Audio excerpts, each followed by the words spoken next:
8 Types of People We Should Not Help by Stoicism. Waste no more time arguing about what a good man should be. B1. Marcus Aurelius. Picture this. You're standing in front of a vast ocean, watching as people struggle to stay afloat. Some are doing everything they can to swim to shore, pushing through the crashing waves. Others are simply letting themselves drift, not even attempting to make an effort. As someone with a kind heart, your instinct is to help, to extend a lifeline to those in need to pull them from the water. But as you throw out rope after rope, something unsettling happens. Some people, despite your efforts, don't even reach for the lifeline. Worse, a few seem to resent your help altogether. Suddenly, you realize that your compassion is being drained by those who don't want to be saved or who misuse the help you offer. That's when the wisdom of Stoicism comes to mind. Act with reason, not emotion. Focus your energy where it truly matters.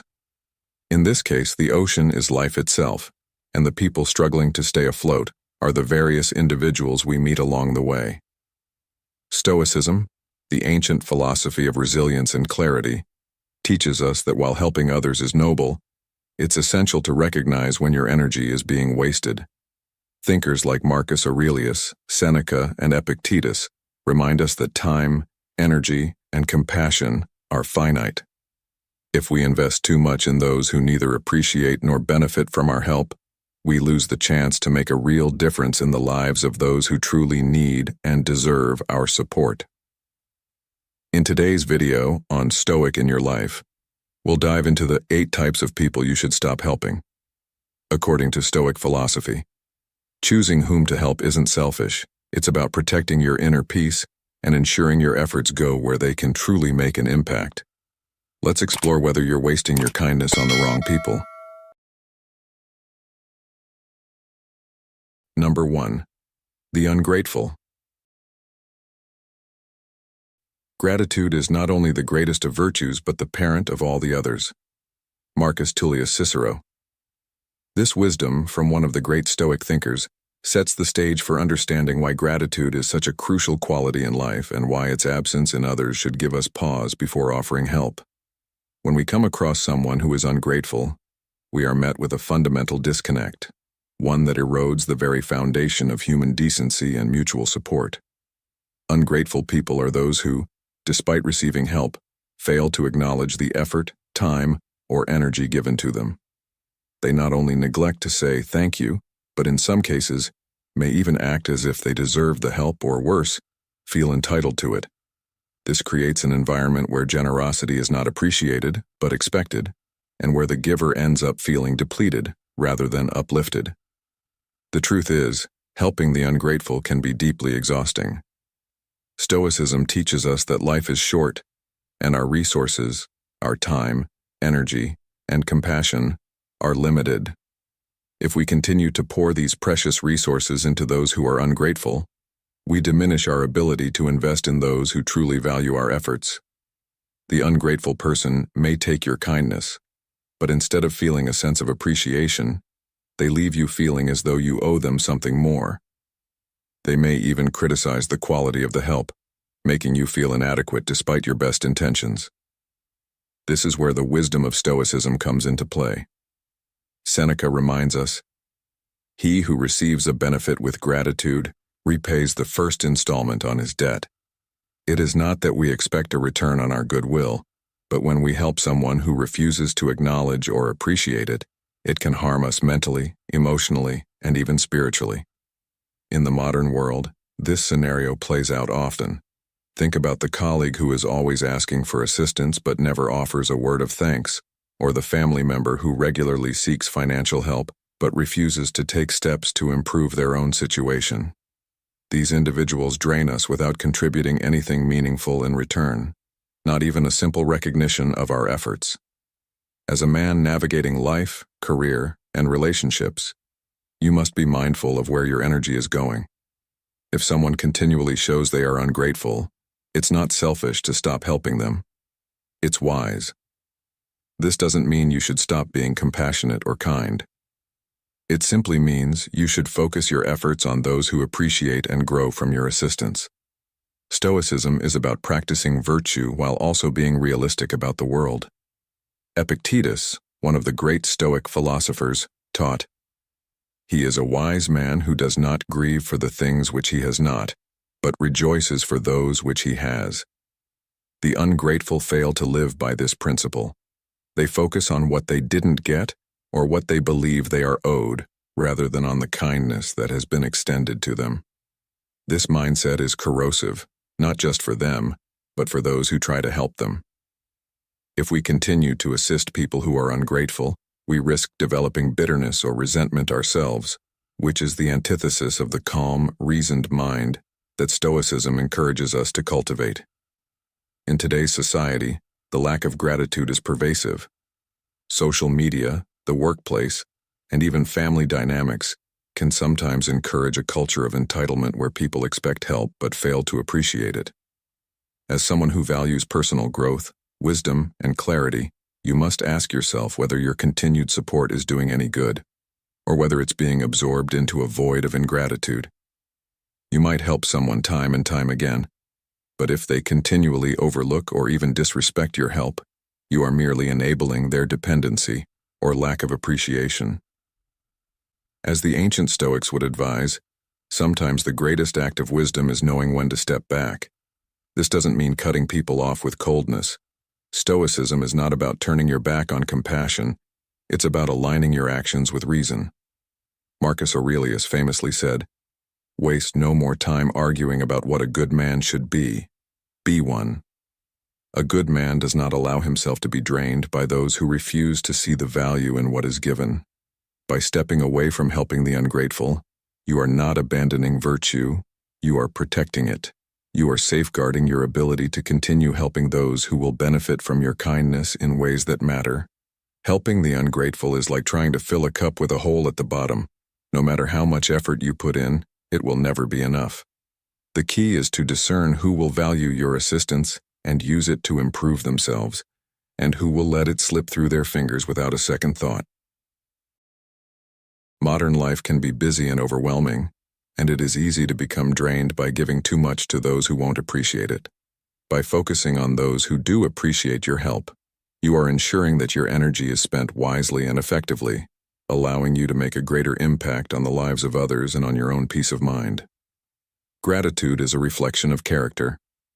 Those who are grateful recognize the effort that goes into helping them, and are more likely to pass that goodwill on to others, creating a ripple effect of positivity.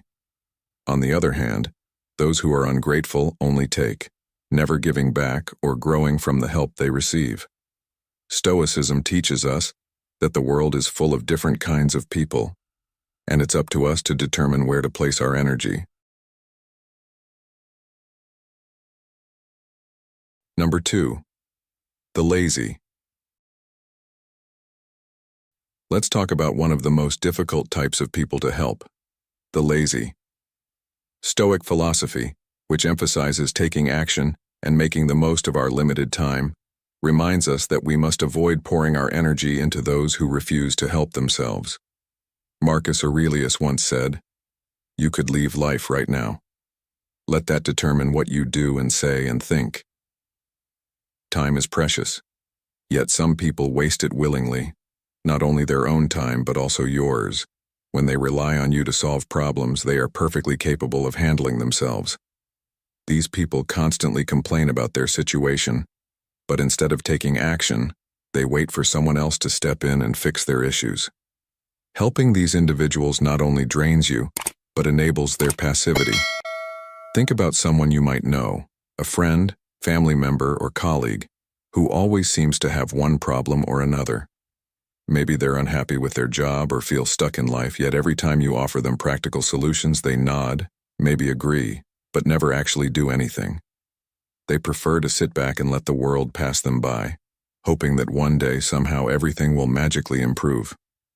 You offer advice, encouragement, perhaps even opportunities, but still, nothing changes. The reality is that laziness is not just a temporary state of inactivity, it's a refusal to take meaningful action when it's needed most. This is why Stoic philosophy teaches us not to waste our valuable time helping those who refuse to help themselves. In the context of Stoicism, laziness is a deeper issue than simply not wanting to do something. It's a conscious decision to avoid facing the challenges of life, to delay action, and to ignore responsibilities. As Epictetus once wisely said, "How long are you going to wait before you demand the best for yourself?" Stoicism encourages us to be active participants in our lives, taking control of the things we can influence and accepting those we cannot. However, the lazy person does neither. They avoid both responsibility and effort, content with waiting for others to rescue them from their problems. When we help someone like this, we inadvertently contribute to their stagnation, reinforcing the idea that they can avoid responsibility because someone else will always step in. In modern life, think about that friend who is constantly talking about how much they hate their job or their living situation, but when you suggest updating their resume or taking steps toward improvement, they make excuses. "I'll do it next week," or "I'm just waiting for the right time." Weeks turn into months and nothing changes because their laziness keeps them from acting. Or perhaps you know someone who keeps borrowing money without any intention of paying it back, constantly getting themselves into financial trouble, yet never cutting back on unnecessary expenses or looking for a job. They rely on others to bail them out, thinking the world owes them a solution. Here's a modern example of laziness that might resonate. Consider the rise of comfort culture, where people avoid discomfort at all costs. This mindset is rampant in our world today. People want success, but without effort. They want results, but without sacrifice. We see this with the explosion of convenience services, from food delivery to life coaches who promise transformation without the hard work. Many people are stuck in a cycle of wanting but not doing, complaining but never taking action. How often do we, out of compassion, offer our time, our help, only to see nothing change because the person simply won't take the steps necessary to improve their own situation? Here's a key question for you. How long are you willing to keep helping someone who has shown they have no intention of taking responsibility for their own life? The hard truth is, you cannot carry someone else's burdens forever. You cannot want their growth and improvement more than they do. So, is it your job to continually pick them up every time they fall? Or is it wiser to let them fall and learn how to stand on their own 2 feet? By doing everything for them, you might just be robbing them of the very lessons that will help them grow. Marcus Aurelius himself reminds us that each person must do their part in life. The impediment to action advances action. What stands in the way becomes the way. Laziness blocks the path to action, but for some people that very obstacle is what forces them to finally move forward, if you let them face it. Sometimes refusing to help a lazy person is the best way to help them.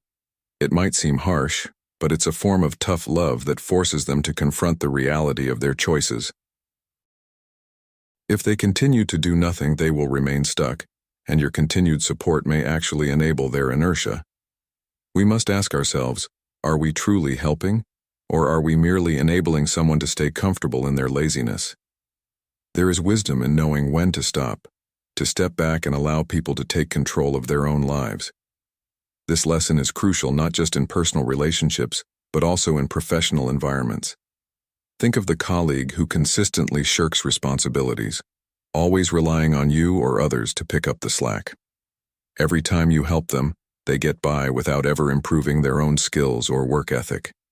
Over time, their laziness can affect the entire team's morale, as others grow resentful of constantly carrying their load. The Stoics would advise you to act with reason here. Does helping this person improve the situation, or does it just reinforce their pattern of avoiding hard work? Ultimately, the lesson here is about where you choose to direct your energy. Helping the lazy is not just unproductive, it's detrimental to your own well-being and personal growth. You cannot pour from an empty cup.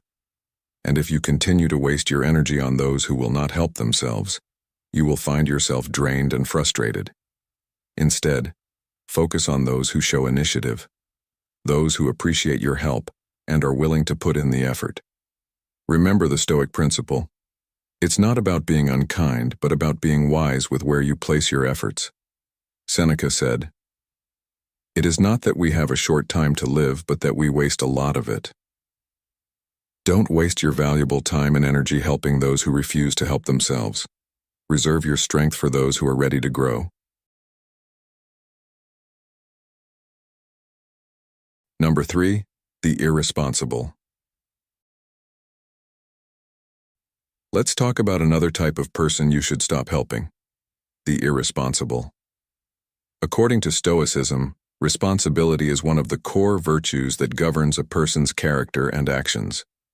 The irresponsible, on the other hand, are those who consistently refuse to take ownership of their actions or face the consequences of their mistakes.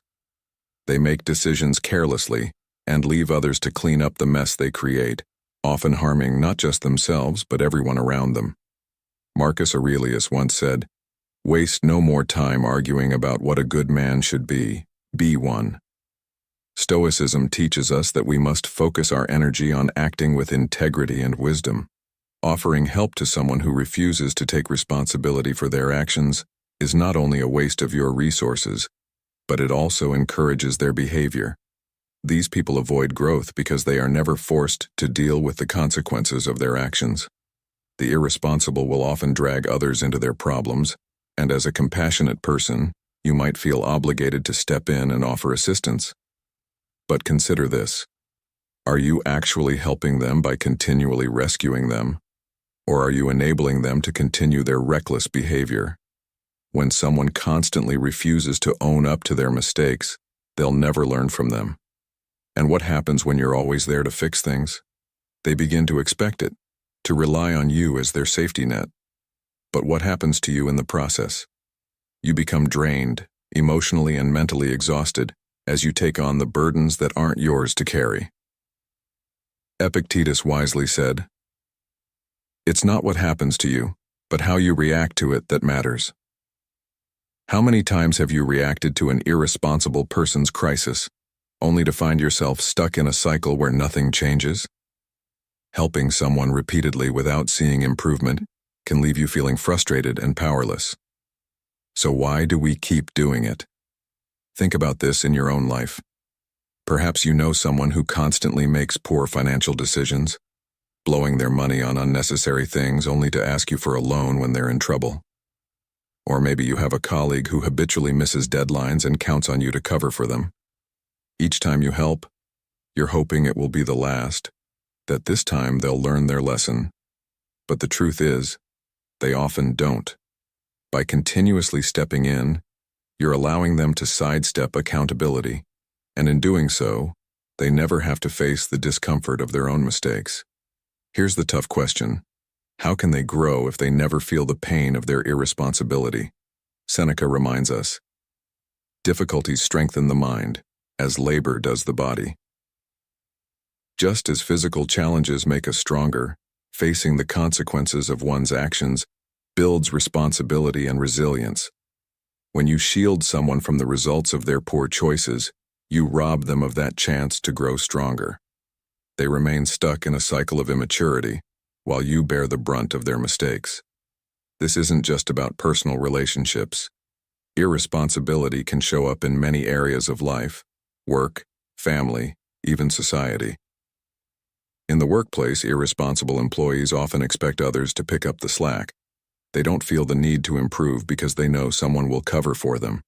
This creates an unfair environment where the responsible individuals are overburdened, while the irresponsible face no consequences. Over time, this dynamic can lead to resentment, lowered morale, and decreased productivity. From a Stoic perspective, allowing this to continue not only harms you, but also the irresponsible person. Marcus Aurelius said, "The soul becomes dyed with the color of its thoughts." If someone consistently thinks and acts irresponsibly, they're painting their soul with those careless thoughts. And if you keep helping, you're encouraging them to stay in that mindset. But how do we break this cycle? One of the key teachings of Stoicism is to focus on what you can control. You can't control the actions of others, but you can control how you respond to them. By deciding not to help someone who is irresponsible, You are not being unkind. You are, in fact, offering them the chance to take responsibility for their own life.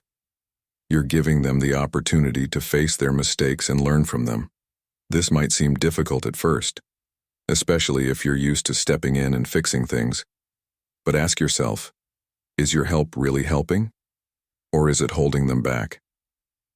Epictetus taught us, make the best use of what is in your power and take the rest as it happens. You have the power to decide where to place your energy and effort. If someone continually refuses to take responsibility, perhaps it's time to stop giving them the easy way out. In today's society, where blame shifting and finger pointing are all too common, it's even more important to recognize when your help is truly needed and when it's doing more harm than good. Think about the leaders who refuse to take responsibility for their failures, the people who always have an excuse ready for why something didn't go right, or the friend who constantly finds themselves in trouble but never seems to learn. If we keep bailing these people out, are we really helping them? Or are we just delaying the inevitable? What's worse is that their irresponsibility often affects more than just themselves. It impacts everyone around them, friends, family, co-workers, anyone who gets pulled into their web of poor decisions. If you're the one who's always helping, you might find that their irresponsibility becomes your burden. So, what should you do when faced with someone who refuses to take responsibility? The answer lies in the Stoic principle of acting with wisdom and virtue. Sometimes, the wisest and most compassionate thing you can do is to step back. Let them face the natural consequences of their actions. This isn't about abandoning people in their time of need. It's about recognizing when your involvement is no longer beneficial for either of you. You are not obligated to fix every problem, especially when it's the result of someone else's repeated irresponsibility. Seneca offers this advice. A man who suffers before it is necessary suffers more than is necessary. By continually helping someone who doesn't take responsibility, you're suffering unnecessarily. You're carrying their load when they should be the one to bear it. The lesson here is about setting boundaries and making wise choices about who to help and when. Helping someone who refuses to take responsibility for their life not only drains you, but also deprives them of the opportunity to grow. You can still be compassionate, while also being discerning. The Stoics understood that true compassion is sometimes found in allowing others to face the consequences of their actions, to learn, and ultimately to grow into more responsible individuals. So the next time you're tempted to help someone out of a mess they've created, ask yourself, am I helping them? Or am I preventing them from learning the value of responsibility? Only then will you know the right course of action.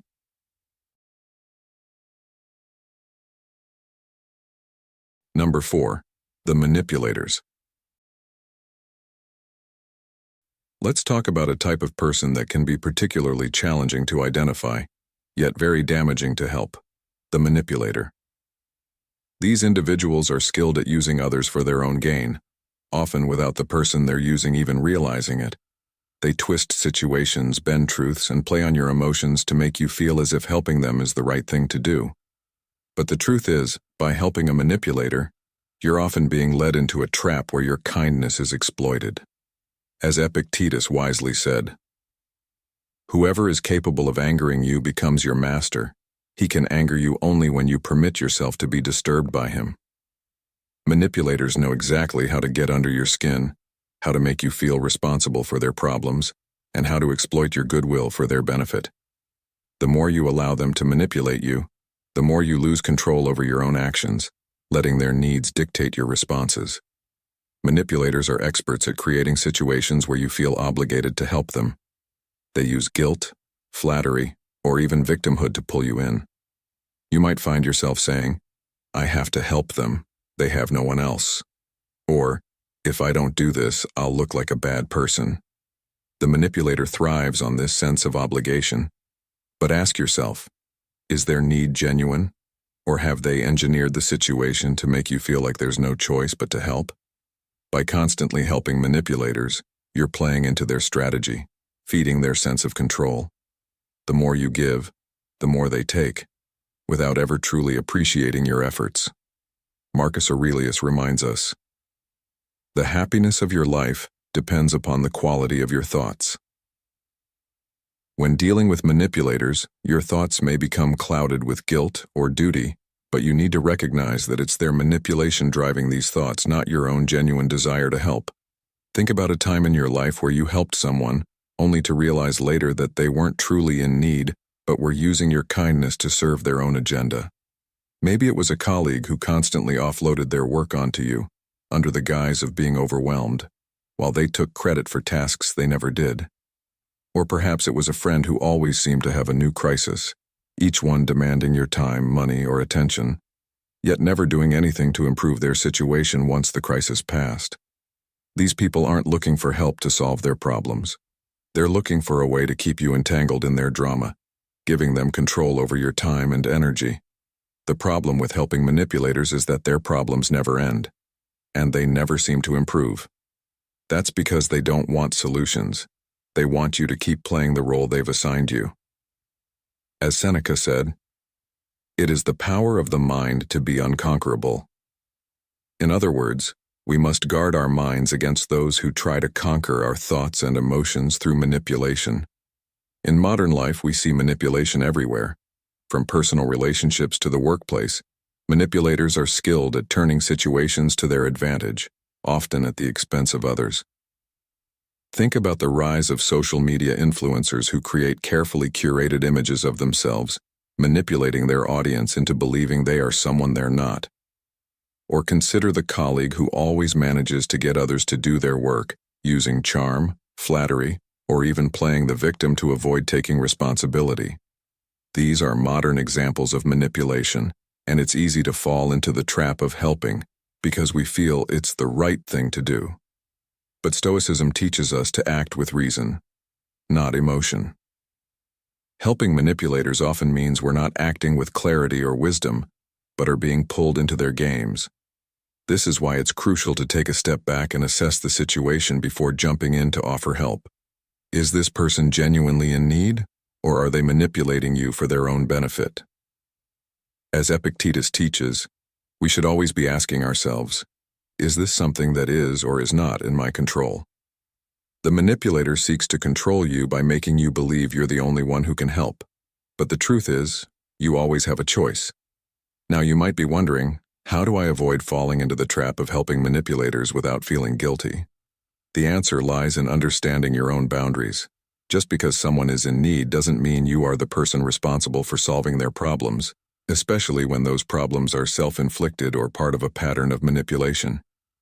You can offer support without allowing yourself to be drawn into their web of control. Set clear limits.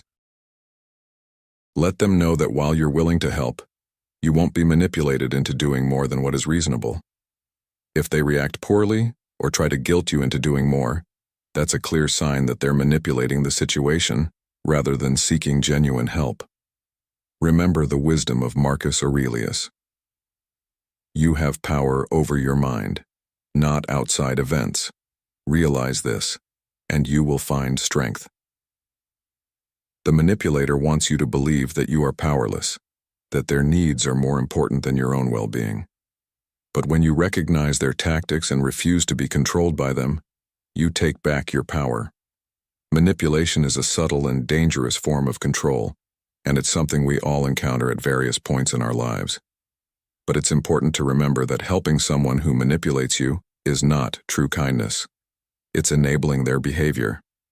True kindness involves helping people who are genuinely in need and who are willing to take responsibility for their own lives.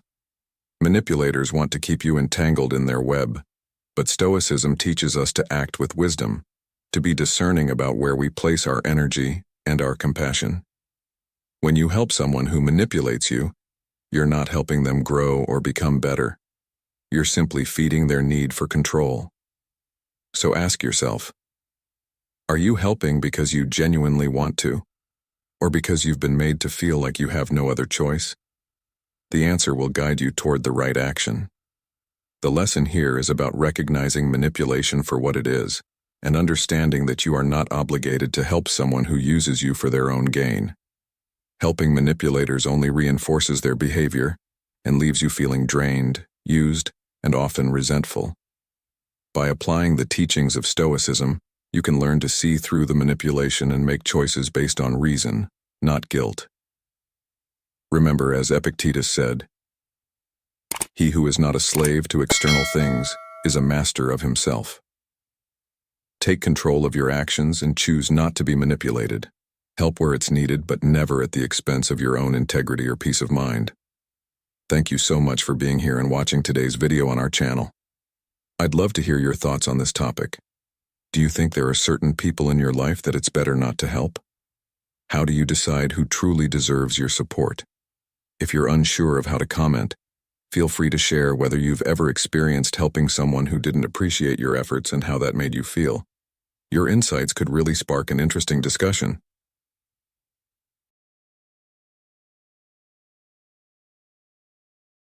Number 5. The chronic critics.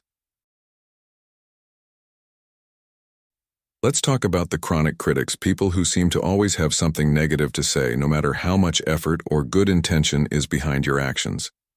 These are individuals who are never satisfied, no matter what you do. You know the type, the person who finds fault in everything, whether it's your decisions, your work, or even your personal choices. As Marcus Aurelius once said, "The opinion of 10,000 men is of no value if none of them know anything about the subject."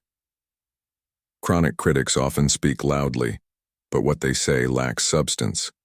Stoicism teaches us to focus on what we can control and to let go of the things we cannot. One of the things you cannot control is how others respond to your actions, and no matter how hard you try, chronic critics will never be pleased. Their criticism isn't about helping you grow, it's about tearing you down. The chronic critic often thrives on negativity because it gives them a sense of superiority. They point out flaws in others to distract from their own insecurities or shortcomings. But here's the question: is their criticism something you should take to heart? Or is it simply a reflection of their own unresolved issues? More often than not, chronic critics are battling their own dissatisfaction with life, projecting their frustration onto others. By doing so, they avoid facing the real issues within themselves. As Seneca wisely noted, "It is not the man who has too little, but the man who craves more, that is poor." These people crave more control, more perfection from others, because they are deeply dissatisfied with what they have or who they are. So the next time someone constantly criticizes your every move, pause and ask yourself, is this about me, or is it about them? You might have experienced this in your professional life. Perhaps you've worked hard on a project, investing time and effort to ensure everything is done to the best of your ability. Yet, there's always that one colleague or boss who picks apart your work, not to offer constructive feedback, but simply to highlight your perceived flaws.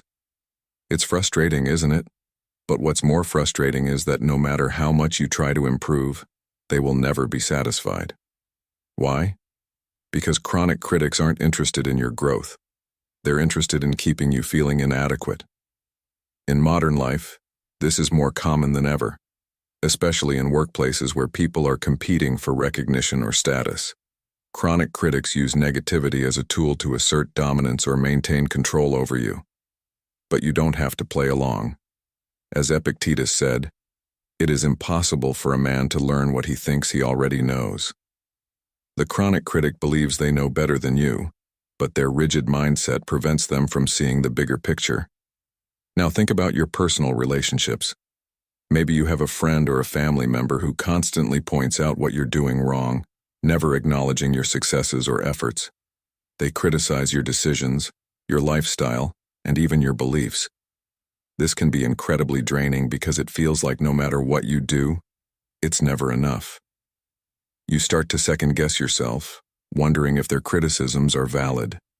But ask yourself, are their words truly helping me become a better person, or are they just a reflection of their own dissatisfaction with life?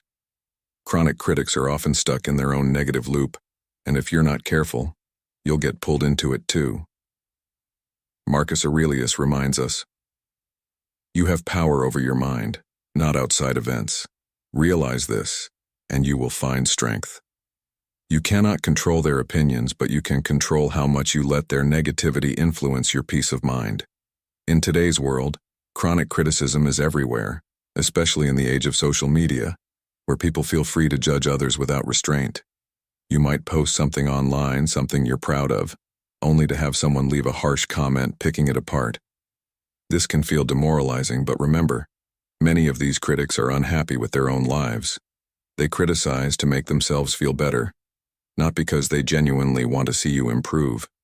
This kind of behavior is toxic, and it's important to recognize when it's happening so you can distance yourself from it. Letting chronic critics into your mental space can cause you to doubt yourself and lose sight of your own progress. As Epictetus taught, if someone succeeds in provoking you, realize that your mind is complicit in the provocation.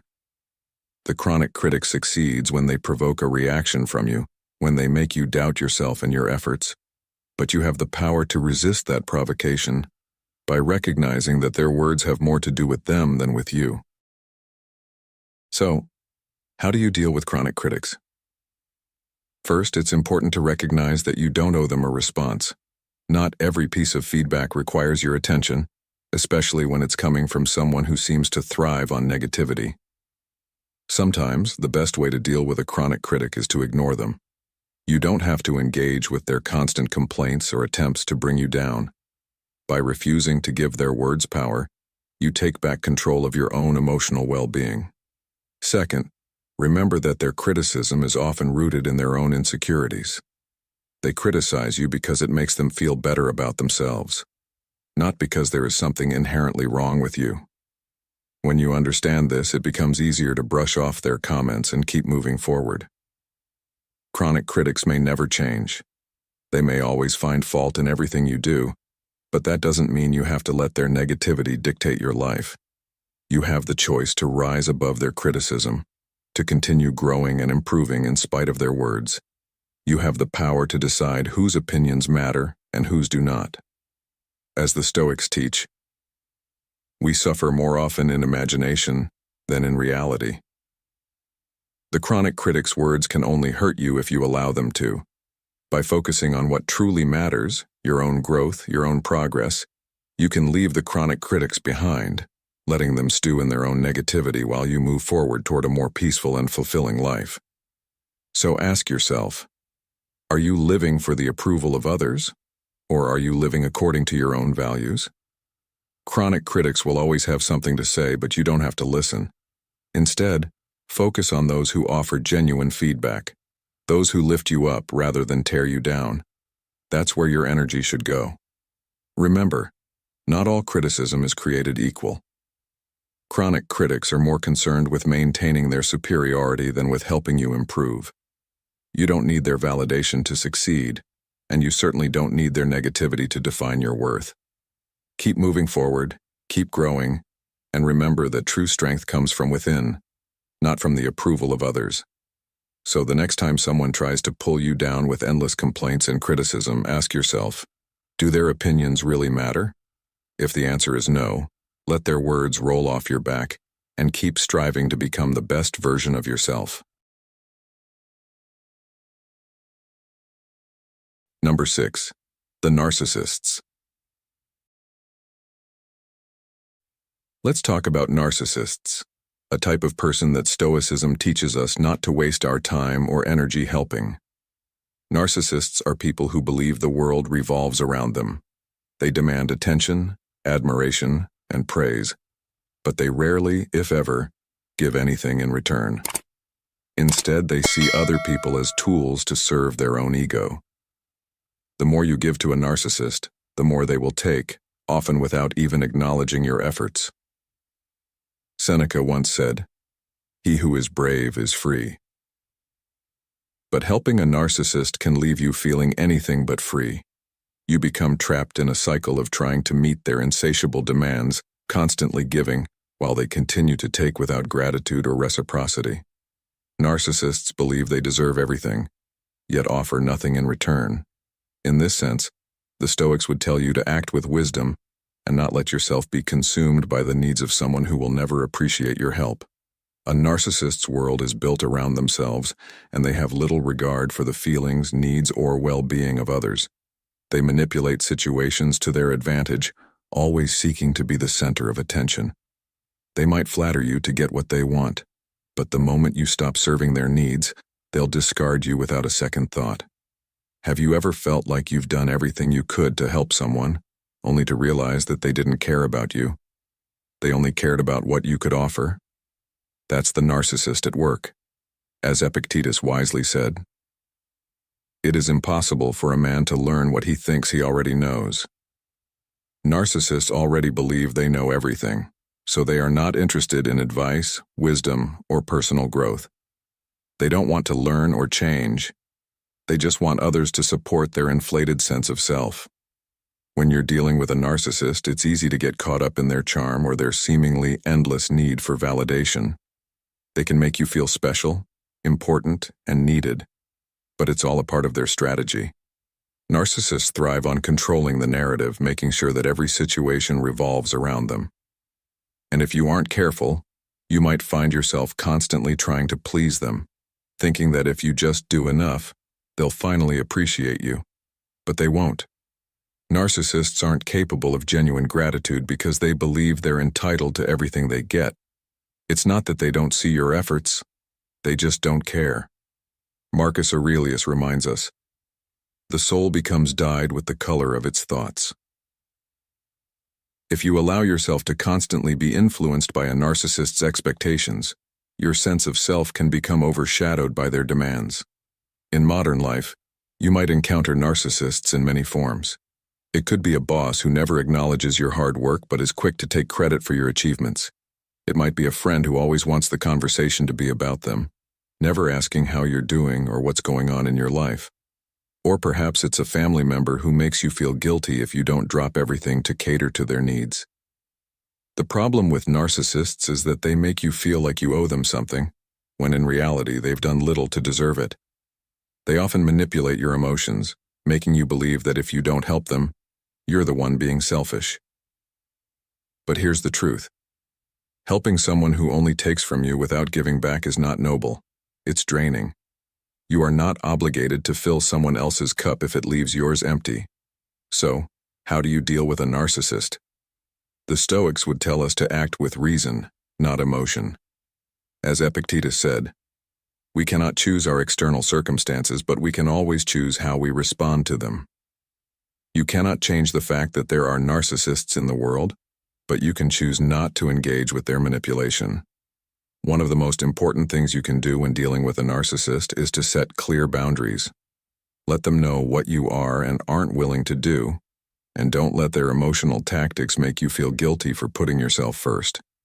It's easy to get swept up in the narcissist's world, but if you lose yourself trying to please them, you'll find that it was all for nothing. Narcissists will never be satisfied, and they will always move on to the next person who can give them what they want. Now you might be thinking, but isn't it unkind to refuse to help someone? Not at all. Stoicism teaches us that kindness must be tempered with wisdom. There is a difference between helping someone in genuine need and enabling someone's unhealthy behavior. Helping a narcissist often means feeding their ego, reinforcing their belief that they are superior and deserving of your time, energy, and resources. This doesn't help them grow. It simply keeps them stuck in their self-centered ways. You are not doing them or yourself any favors by continuing to support their narcissism. Seneca said, "It is the power of the mind to be unconquerable." You have the power to decide how to spend your time and energy, and the wisdom to know when it's being wasted. Think about it. How much time have you spent helping someone who never showed any appreciation or reciprocated your kindness? Did you ever stop to wonder why you kept giving, even though you were getting nothing in return? Narcissists thrive on this dynamic because they know that compassionate people will often give and give, hoping for a change that will never come. It's time to take a step back and ask yourself, am I helping this person out of genuine compassion, or have I been manipulated into feeling like I have no choice? This is where your Stoic wisdom must come into play. Helping someone who takes advantage of your kindness is not virtuous. It's self-destructive.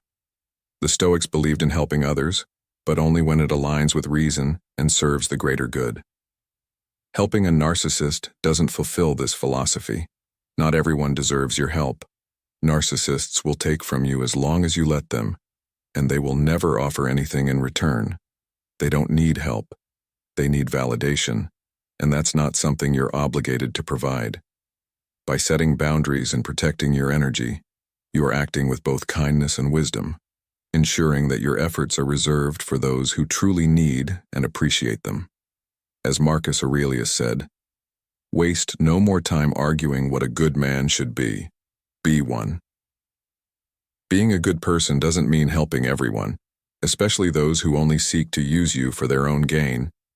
It means knowing when to help and when to step back, and when dealing with a narcissist, stepping back is often the best thing you can do for both of you. Number 7. The opportunists. Let's talk about a type of person we must be very cautious about helping: the opportunist. Stoicism teaches us to act with wisdom and discernment, particularly when deciding whom to extend our support to. Opportunists are individuals who look for ways to benefit themselves at the expense of others. They are not interested in mutual growth or reciprocal effort. Rather, they take advantage of situations, people, and resources without contributing anything in return. The opportunist will use your kindness and generosity as long as it serves their own selfish needs. As Seneca once said, "It is not that we have a short time to live, but that we waste a lot of it." By constantly helping opportunists, you risk wasting your time, energy, and emotional resources on someone who has no intention of giving back. Opportunists are masters of manipulation.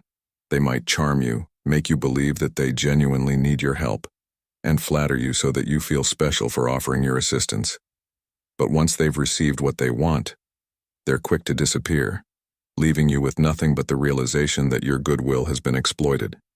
Have you ever felt that someone only contacts you when they need something? That's a classic sign of an opportunist. They only come around when there is something to gain, and once they've gotten it, they vanish. This behavior can leave you feeling used and undervalued, but Stoicism teaches us to focus on what is within our control. Marcus Aurelius advised, "You have power over your mind, not outside events. Realize this, and you will find strength." While you cannot control the actions of an opportunist, you can control whether or not you choose to help them. Recognizing when someone is taking advantage of your kindness is the first step toward regaining that control.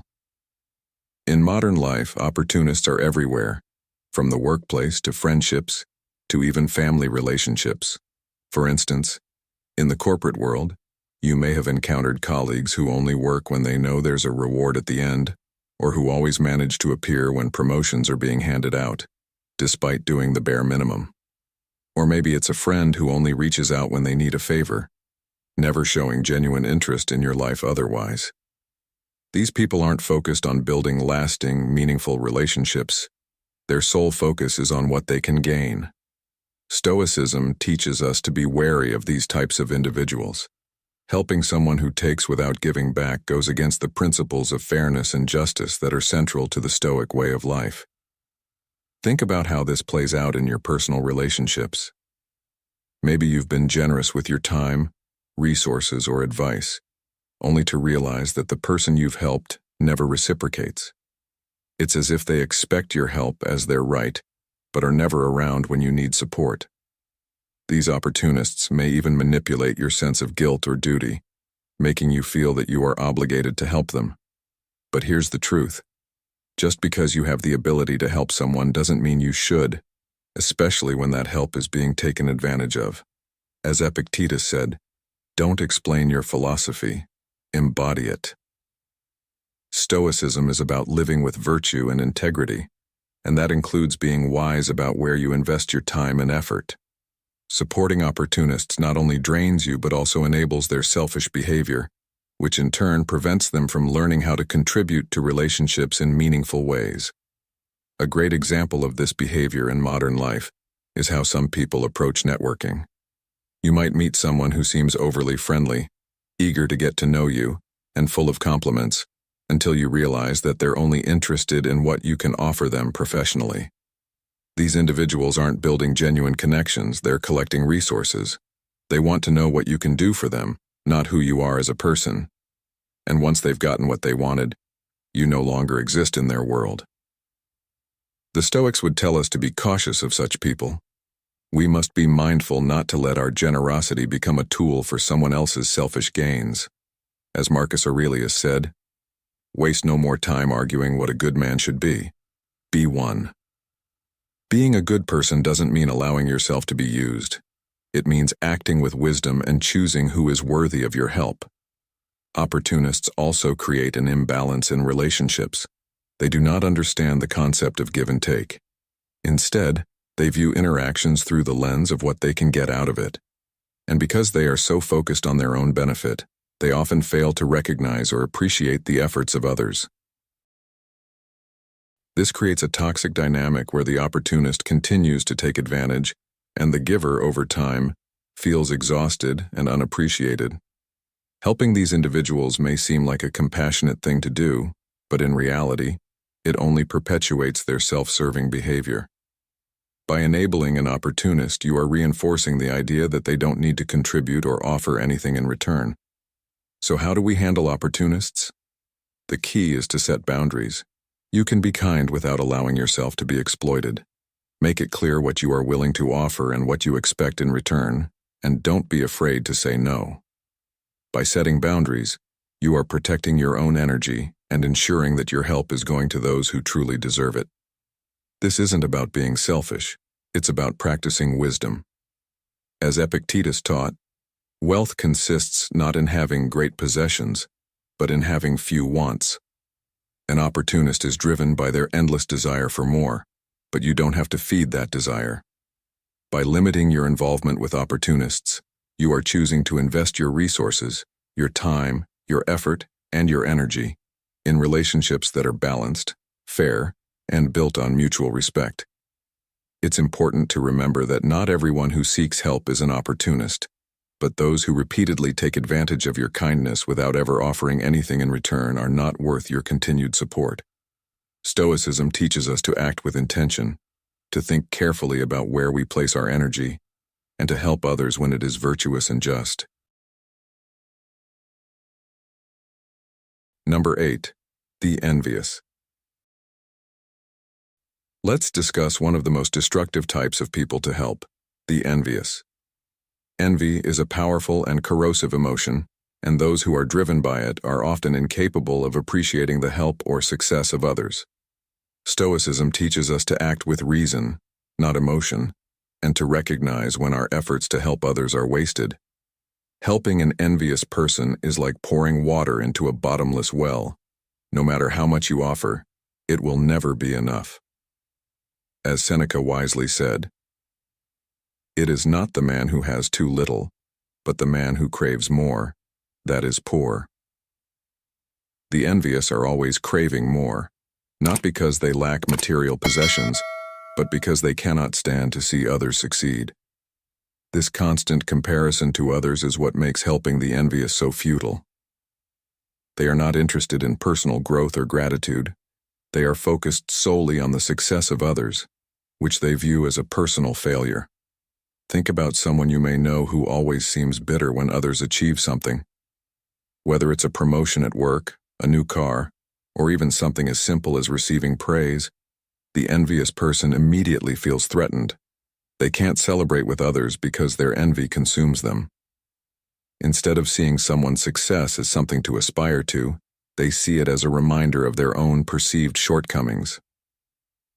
Have you ever offered advice or support to someone only to have them respond with resentment or jealousy instead of gratitude? That's the envious person at work. Instead of seeing your help as an opportunity to improve themselves, they see it as an indication that you are better than them, and this makes them resentful.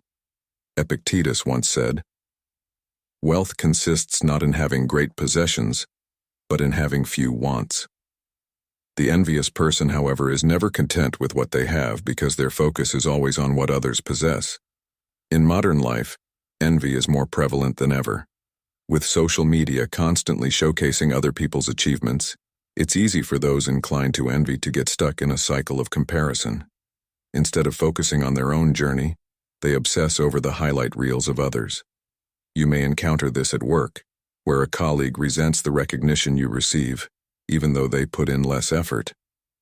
Or it might be in your personal life, where a friend seems incapable of celebrating your successes without making passive-aggressive comments. These people can't appreciate your growth because they are too focused on their own feelings of inadequacy. Helping someone like this isn't just unproductive, it's harmful. It encourages their toxic mindset and reinforces their belief that other people's success somehow diminishes their own worth. Have you ever been in a situation where you've gone out of your way to assist someone, maybe mentoring them at work or offering personal guidance, only to realize that they're not happy with your success? Instead of seeing you as a source of inspiration, they see you as a rival. This is the envious person's mindset. Their envy blinds them to the value of what you offer, and they become fixated on the fact that you are ahead of them in some way. The Stoics would advise that in these situations it's best to step back.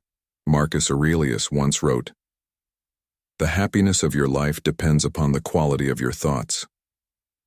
Envious people are trapped in negative thought patterns, and no amount of help will free them from their self-imposed prison. Until they change their mindset, any help you provide will only serve to deepen their resentment. The problem with helping the envious is that their envy isn't something you can fix. It's deeply rooted in their perception of the world and their place in it.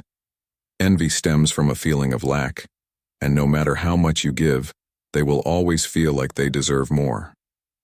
Even worse, they may begin to resent you for your success, believing that by helping them, you are somehow showing off your superiority. This dynamic can be incredibly draining because you're constantly trying to support someone who cannot and will not be satisfied. The Stoics teach us that we must conserve our energy and focus on what we can control. Helping the envious is a waste of energy because their envy prevents them from accepting or benefiting from your help. A good example of this can be found in stories of workplace jealousy. Consider a scenario where two colleagues are up for the same promotion. One gets it, and the other is consumed by envy. Instead of congratulating their colleague and using the experience as motivation to improve their own skills, the envious individual begins to undermine the person who was promoted. They spread rumors, criticize their work, and try to tear them down, all because they can't stand someone else's success. If you try to help this envious person by offering advice or support, it's likely to backfire. They don't want your help. They want to see you fail. As Epictetus said, "It's not what happens to you, but how you react to it that matters." No matter how much you offer to help someone, if their reaction is rooted in envy, they will always find a way to twist your goodwill into something negative. In your personal life, this same dynamic can play out with friends or family members. Perhaps you've achieved a personal goal like buying a house, getting married, or starting a successful business, and instead of support, you're met with subtle digs or outright jealousy. These are the people who will downplay your achievements or try to shift the focus back to themselves. They can't celebrate your success because it reminds them of what they haven't accomplished. Helping someone like this, whether it's offering advice or emotional support, will only feed their envy and resentment. The best course of action is to distance yourself from their negativity. Stoicism teaches us that peace of mind is more important than trying to please others who cannot be pleased. So how do you handle an envious person? The answer lies in setting boundaries. You can't cure someone's envy, but you can protect yourself from its effects. When you recognize that someone is envious, the most stoic response is to avoid getting drawn into their negativity.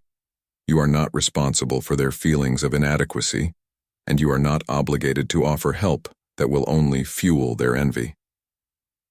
As Seneca said, "The greatest wealth is a poverty of desires." The envious are always desiring more, and their constant dissatisfaction prevents them from appreciating the help you provide. By stepping back and focusing on your own journey, you preserve your energy for those who truly value your support. The lesson from Stoicism is clear. Not everyone deserves your help, and the envious are among those you should be wary of. Their inability to celebrate others' successes makes them resistant to the benefits of any help you offer. Instead of wasting time and energy on someone who will never appreciate it, focus on those who are capable of growth and gratitude. Remember, as Marcus Aurelius said, "The impediment to action advances action. What stands in the way becomes the way." Sometimes the best way to help an envious person is by not helping them at all, allowing them to confront their own emotions and, hopefully, find a path to personal growth. As we wrap up today's video, I encourage you to take a moment and reflect on your own life. Are there people in your circle who, despite your best efforts, are draining your energy without appreciation? Stoic philosophy reminds us that it's essential to be wise in how we offer help. Not everyone deserves our time or our kindness, especially those who are ungrateful, lazy, or manipulative. By focusing your support on those who truly value and benefit from it, you not only protect your peace but also foster genuine growth and positive change. Ask yourself, who in your life truly appreciates your help, and who might be taking advantage of your goodwill? Share your thoughts in the comments below, and let us know if you've experienced this in your life. If you found this video helpful, hit that like button and make sure to subscribe to Stoic in Your Life for more insights on how to live with wisdom and intention. Let's continue learning and growing together so we can all make the most of our time and energy. Stay tuned for more Stoic lessons, and remember, your peace is priceless. Protect it wisely. 7 things you should never give to your children. Wisdom for living. Stoicism. It is not what you give your children, but what you teach them to give themselves, that will make them successful human beings. Ann Landers. Have you ever stopped to consider whether your well-intentioned actions might be doing more harm than good for your children? Imagine you're nearing retirement, and all you want is to secure a bright future for them. But what if I told you that there are 7 things you should never give your children, even if your heart tells you otherwise? The final one might shock you. Before we dive in, I want you to pay close attention to this story, as it will be crucial to grasping the profound lesson we're about to unfold. Meet Sarah, a newly retired woman overflowing with enthusiasm to support her children. She was ready to shower them with money, gifts, and every advantage she could provide, believing it was the best path to their happiness and success. Does this sound familiar to you? But just before Sarah could proceed with her plans, a wise friend, Mr. Thompson, shared a piece of wisdom that made her stop in her tracks. "Sarah," he said gently, "sometimes giving too much is like giving a plant too much sunlight. Instead of helping it grow, you could be causing it to wither." Sarah was about to discover that her well-meaning generosity could turn into a dangerous trap for her children. Welcome to Stoic in Your Life, where we explore the timeless wisdom of Stoicism and how it can guide us in making better choices for ourselves and those we love. Today, we will uncover the 7 things you should never give to your children. Stay with us. The insights from this video could change the way you think about generosity forever. It is not the man who has too little, but the man who craves more that is poor. Seneca. Have you ever wondered how well-meaning intentions can lead to unintended consequences?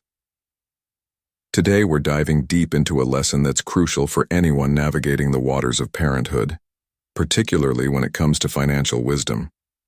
In the story of Carlos, we find a perfect example of how a seemingly positive situation can quickly become detrimental. Carlos, buoyed by an unexpected windfall, made a choice that felt right in the moment. He quit his job thinking, "Why should I keep working hard when I have enough?" But this decision, driven by the allure of easy money, led him directly into a trap. This isn't just Carlos's story. It's a cautionary tale that reflects a widespread issue known as the rich heir syndrome. Dr. Roy Williams, an expert on wealth management and author of Preparing Your Children for a Billion-Dollar Future, has found that 70% of wealthy families lose their wealth by the second generation and a staggering 90% by the third. But what lies behind these statistics? The answer is not as obvious as it seems. Picture this: being given a large, delicious cake every day. At first, it's a thrill. You indulge, enjoying the abundance. But soon, the novelty wears off, and what once brought joy now brings indifference or even discomfort. You stop wanting to learn how to bake or even appreciate the effort that goes into making the cake. Your health might decline as you overindulge in something that was once a treat. The comparison to money is clear. When wealth is handed over without effort, it can lead to a decline in personal growth, a loss of ambition, and an erosion of values. As the famous psychologist Abraham Maslow once noted, if the only tool you have is a hammer, you tend to see every problem as a nail. In the case of Carlos, his windfall became his hammer. He started to see every problem, every challenge, through the lens of money. With this narrow perspective, he lost sight of the broader skills needed to navigate life. Skills like resilience, creativity, and the satisfaction derived from personal achievement. Consider for a moment how this applies to modern life. We live in a world that often equates happiness and success with material wealth, but the truth is far more nuanced. Giving your children everything on a silver platter can inadvertently rob them of the chance to learn essential life skills. As Marcus Aurelius, one of the great Stoic philosophers, wisely said, "The impediment to action advances action. What stands in the way becomes the way." In other words, it is through facing and overcoming obstacles that we grow stronger. If we remove every obstacle from our children's paths, how will they ever learn to navigate life's inevitable challenges? When wealth and comfort are guaranteed, the drive to strive, innovate, and grow can diminish. This is why so many heirs of wealthy families fall into the trap of entitlement and complacency.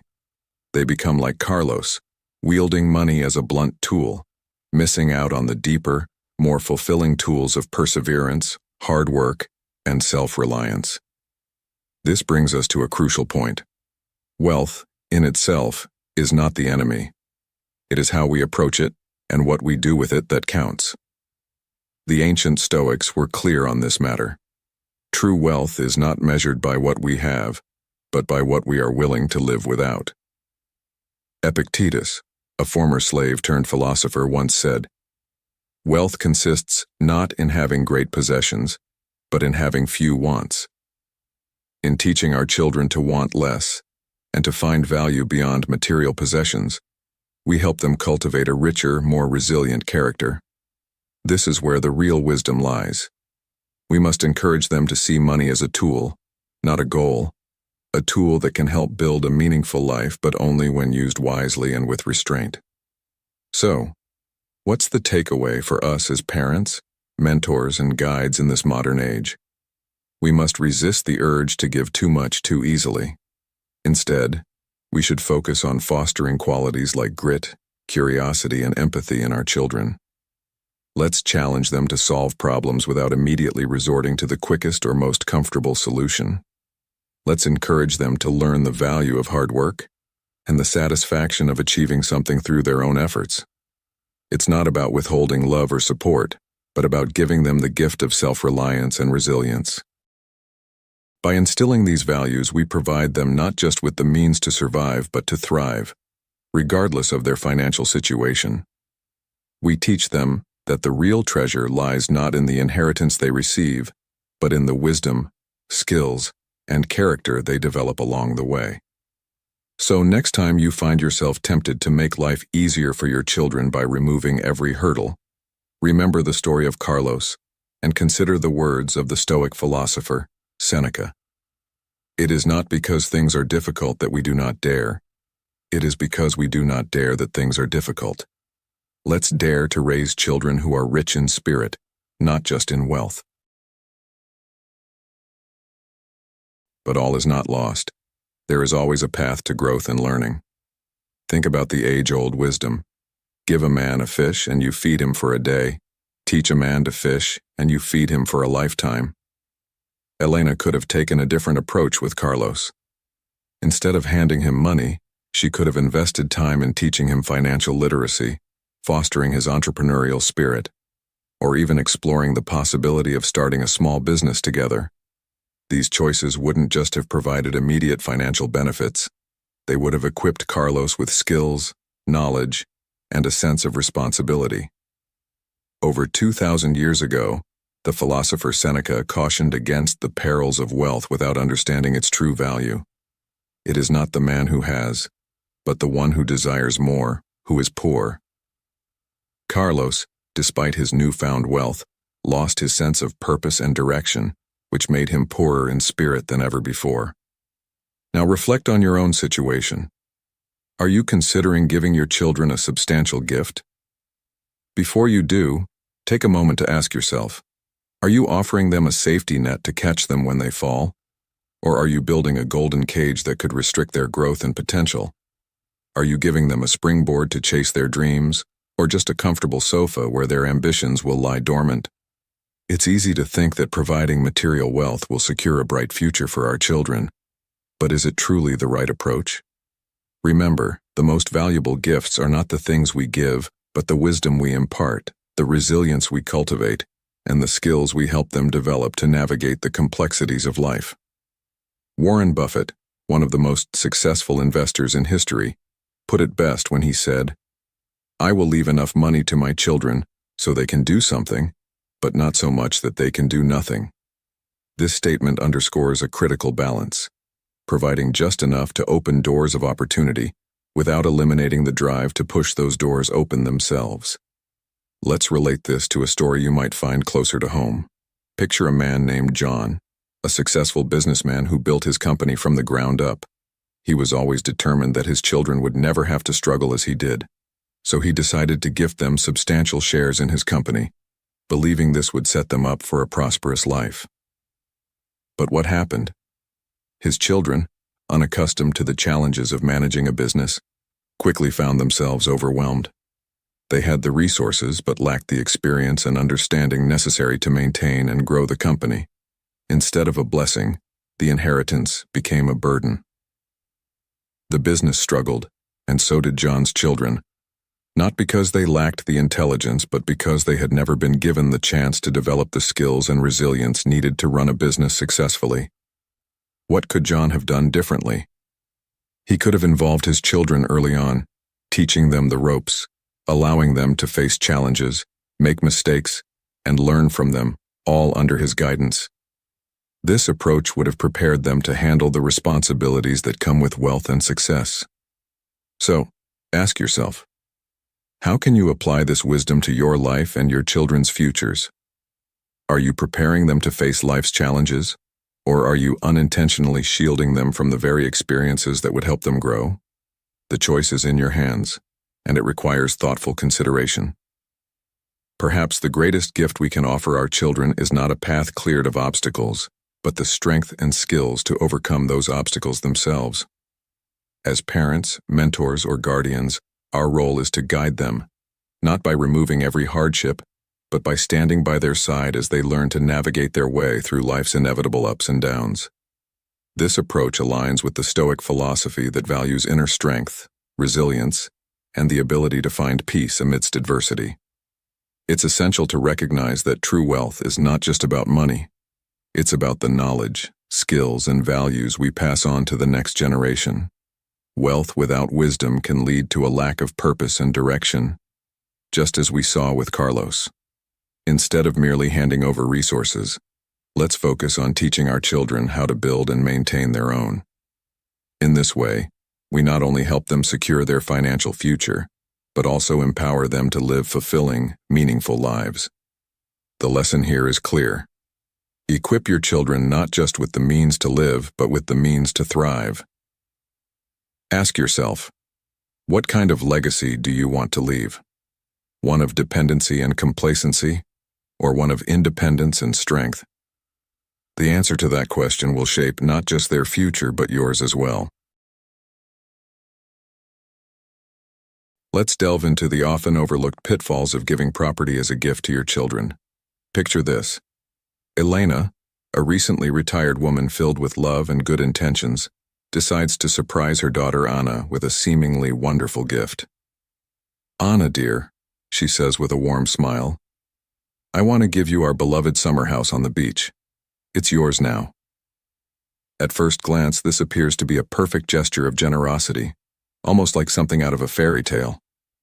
Anna's mind instantly races with thoughts of lazy, sun-drenched afternoons by the sea, hosting friends for weekend getaways, and making new family memories in a place that already holds so much sentimental value. It seems like the ideal gift, doesn't it? But let's pause for a moment and ask ourselves, could this beautiful dream morph into a financial burden? What if this seemingly generous gift ends up being more of a curse than a blessing? When we think about gifting property to our children, it often feels like a way to secure their future and provide them with something valuable. Yet we rarely consider the hidden responsibilities and potential drawbacks that come with such a gift. Have you thought about the financial obligations that Anna might now face? The summer house isn't just a charming getaway. It comes with property taxes, maintenance costs, insurance, and possibly unexpected repairs. For a young adult who may not yet have a stable income or significant savings, these expenses can quickly pile up and become overwhelming. Anna may find herself in a position where she needs to sell the house to cover these costs, or worse, she could fall into debt trying to maintain a property she was never fully prepared to handle. As the renowned philosopher Epictetus once said, "Wealth consists not in having great possessions, but in having few wants." This quote urges us to reconsider the true value of our gifts and whether they align with what truly benefits our loved ones. Think about it. Are we truly helping our children by gifting them something that might tie them down with unforeseen costs and obligations? Or are we inadvertently placing them in a golden cage, where the freedom and joy we intend to give them are overshadowed by the burden of upkeep and financial strain? It's essential to ask ourselves these questions before making such significant decisions. Have you ever been in a situation where something that seemed like a gift at first later turned out to be a burden? If so, you know exactly how Anna might feel as the reality of owning a property begins to set in. The initial excitement can quickly turn to anxiety when the hidden costs and responsibilities start to emerge. This is why it's so important to think beyond the immediate joy of giving and consider the long-term impact of our generosity. What alternatives could Elena have considered instead of gifting the house outright? She could have sat down with Anna and discussed other ways to support her financially, perhaps by helping with a down payment on a more manageable property that Anna could afford and maintain on her own, or by setting up a fund that Anna could use for education, travel, or starting her own business. These options might not have the immediate emotional appeal of gifting a family home, but they could provide Anna with more freedom, flexibility, and financial security in the long run. Remember the words of Marcus Aurelius. The happiness of your life depends upon the quality of your thoughts. Instead of thinking in terms of grand gestures, we should focus on thoughtful, meaningful support that truly enhances our children's lives. Let's also consider the emotional weight that comes with inheriting a family property. For Anna, the beach house might carry memories of her childhood, family gatherings, and moments of joy. While these memories are precious, they can also become a heavy emotional burden if she feels obligated to keep the property, even when it no longer suits her lifestyle or financial situation. Gifting property can create an unspoken expectation that the recipient must keep and cherish it, even when it may not be the best decision for their future. How often do we give gifts that come with strings attached, even if those strings are not immediately apparent? As the saying goes, the road to hell is paved with good intentions. Our well-meaning actions can sometimes lead to unintended consequences, especially when it comes to matters as significant as property and finances. Furthermore, there is the risk of creating family tensions or misunderstandings. What if Anna has siblings who feel entitled to a share of the property or believe that the gift is unfair?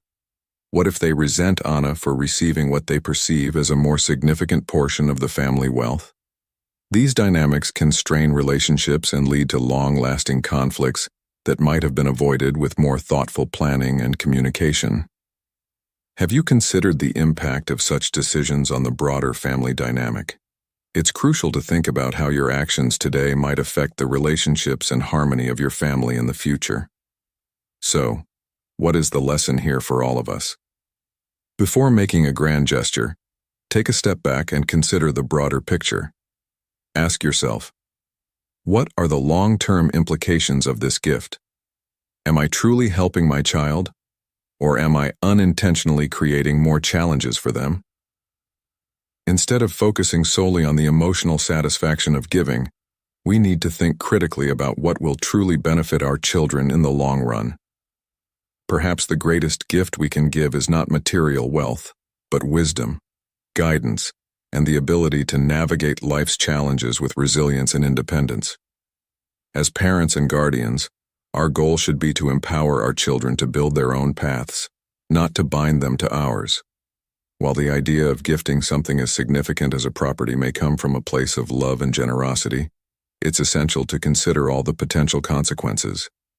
Reflect on your intentions, weigh the benefits against the burdens, and always keep in mind the well-being of your loved ones. As you contemplate the best ways to support your children, remember that sometimes the best gifts are not those that carry the most monetary value, but those that help them grow, learn, and thrive on their own terms. So, the next time you think about giving a gift, ask yourself, am I giving them a blessing or a burden? The answer could change the course of their future and yours. Thank you for being part of today's video. Before we proceed, I want to express my gratitude for your continued participation in our community. Your presence here means a lot, and I'm excited to hear your thoughts and experiences related to today's topic. Feel free to share your insights, ask questions, or simply comment, "I am a newbie" if you're new to the channel, or "I am a Stoic" if you've been part of our journey for a while. Your engagement is a great source of inspiration and motivation for us to keep bringing valuable content to you. Let's continue this journey together, embracing the wisdom of Stoicism to navigate life's challenges. Shall we? Are we truly helping our children by giving them more, or are we unwittingly placing burdens on their shoulders? This thought-provoking question captures the essence of today's discussion.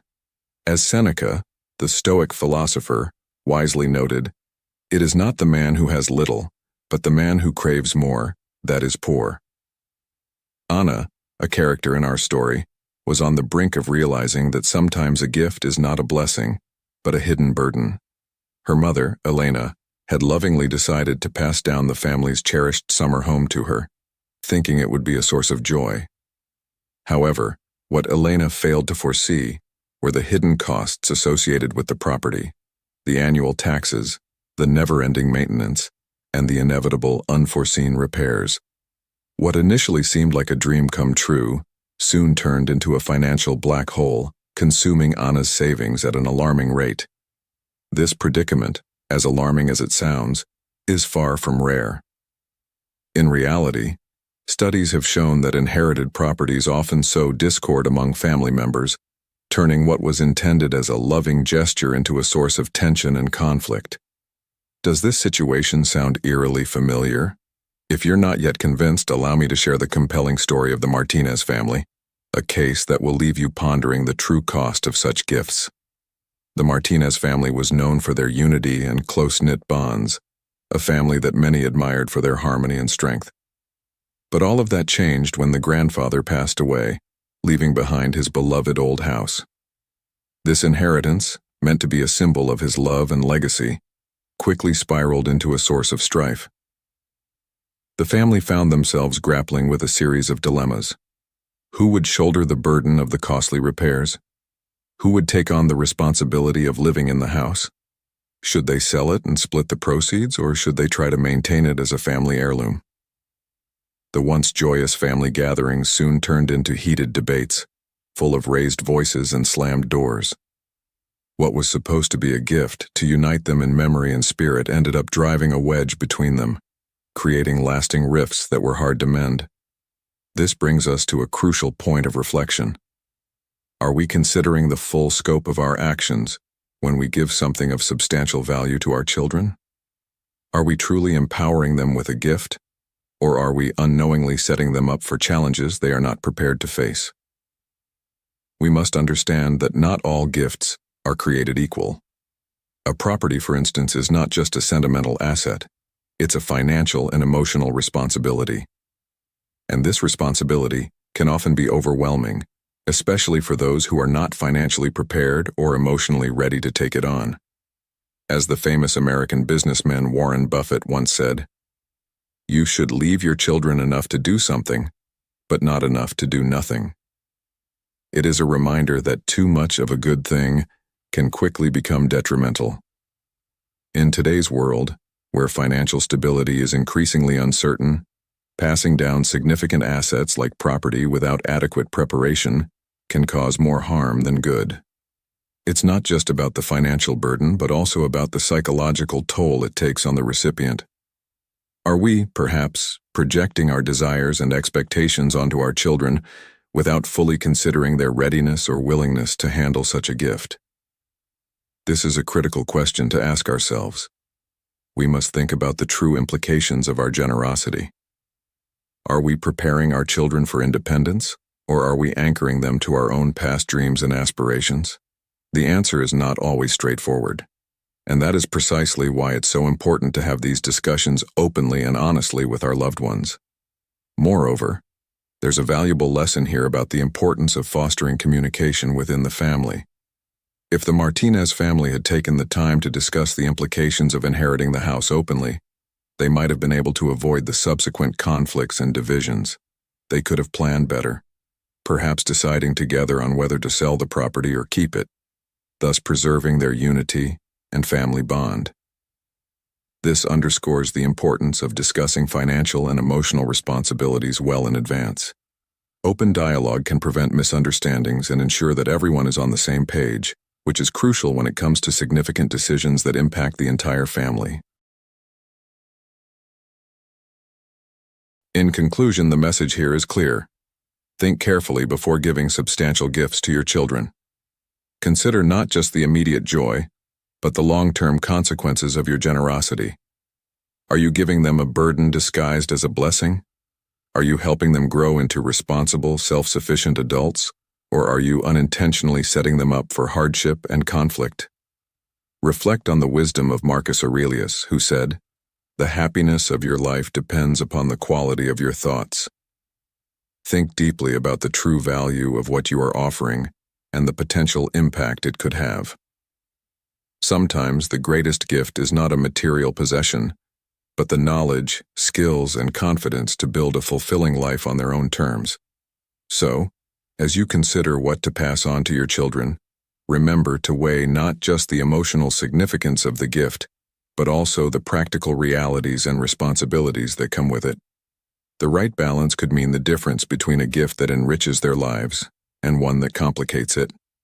Now let's dive into the 7 things you should never give to your children. 1. Never give them unconditional money. When considering how to support your children financially, it's essential to think carefully about the impact of giving them unconditional money.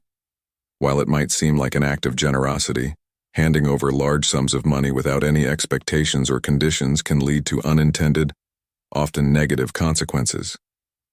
Have you ever heard the saying, "Easy come, easy go"? This perfectly captures the risk involved in gifting money without any guidelines. When children receive money too easily, they might develop a sense of complacency, a lack of ambition, and an unhealthy dependency on handouts rather than their own efforts. It's akin to giving someone a map without teaching them how to read it. They might have the resources, but they lack the ability to navigate their own path. Marcus Aurelius, one of the foremost Stoic philosophers, emphasized that true happiness is not found in external wealth but in cultivating internal virtues and self-control. If we simply give money without instilling these values, we deprive our children of the opportunity to understand the importance of hard work, responsibility, and financial discipline. This lack of preparation is a common downfall. Studies by Dr. Roy Williams have shown that 70% of wealthy families lose their wealth by the second generation and 90% by the third. The reason? These heirs often lack the knowledge and skills to manage, grow, and truly appreciate their inheritance. They are not equipped to handle wealth responsibly because they haven't been taught to earn it, manage it, or invest it wisely. Instead of giving money freely, a more beneficial approach would be to focus on financial education, teaching your children the principles of budgeting, saving, investing, and understanding the value of a dollar earned. Encourage them to work, save, and learn how to manage their own finances. This approach not only builds financial resilience, but also instills a sense of accomplishment and pride in what they achieve through their efforts. In essence, the most valuable financial gift you can give your children is not money itself, but the knowledge and tools to build and sustain their financial independence. By doing so, you're not just providing for them today, but equipping them for a lifetime of financial stability and success. Remember, it's not about making life easy for them, but about preparing them for the complexities of managing their own lives with confidence and wisdom. 2. Never gift them properties without preparation. Gifting a family property might seem like a loving and thoughtful gesture. After all, who wouldn't want to give their children a cherished piece of real estate filled with memories? But without the proper preparation, this gift can do more harm than good. Think about it. Giving your children a property without equipping them with the knowledge and skills to manage it is like handing a young sailor a ship without teaching them how to navigate. Properties come with a host of hidden responsibilities, taxes, regular maintenance, unexpected repairs, that can quickly turn what seems like a dream gift into a burdensome financial nightmare. The philosopher Seneca wisely said, "It is not the man who has little, but he who desires more, that is poor." If we give properties to our children without ensuring they are ready to take on these responsibilities, we risk setting them up for failure, not success. Consider the modern example of the Martinez family. When their grandfather passed away, he left them his beloved old house, a gesture meant to unite the family in love and shared heritage. But instead of bringing them closer together, the property became a source of discord and division. Arguments flared over who would manage the upkeep, who would bear the financial burden of repairs, and whether the property should be sold or kept within the family. What began as a generous gift turned into a battleground of conflicting interests, resulting in strained relationships and fractured bonds. Such a scenario is not uncommon and highlights the potential pitfalls of gifting a property without proper planning and preparation. So what can be done to avoid such conflicts? First, it's crucial to involve your children in the decision-making process. Discuss the potential costs and responsibilities associated with the property, from ongoing maintenance and repairs to taxes and other expenses. Educating them about these realities helps them understand what they are taking on and ensures they are better prepared to handle it. It's also wise to explore various options together. Perhaps selling the property and splitting the profits would be a more practical choice, or turning the property into a rental could provide an ongoing income stream while keeping the asset in the family. Alternatively, managing the property as a joint family venture could strengthen family bonds if everyone is willing to participate and share responsibilities. Another important aspect to consider is the legal implications of property ownership. Have your children been educated on estate taxes, liability issues, and potential legal disputes that could arise?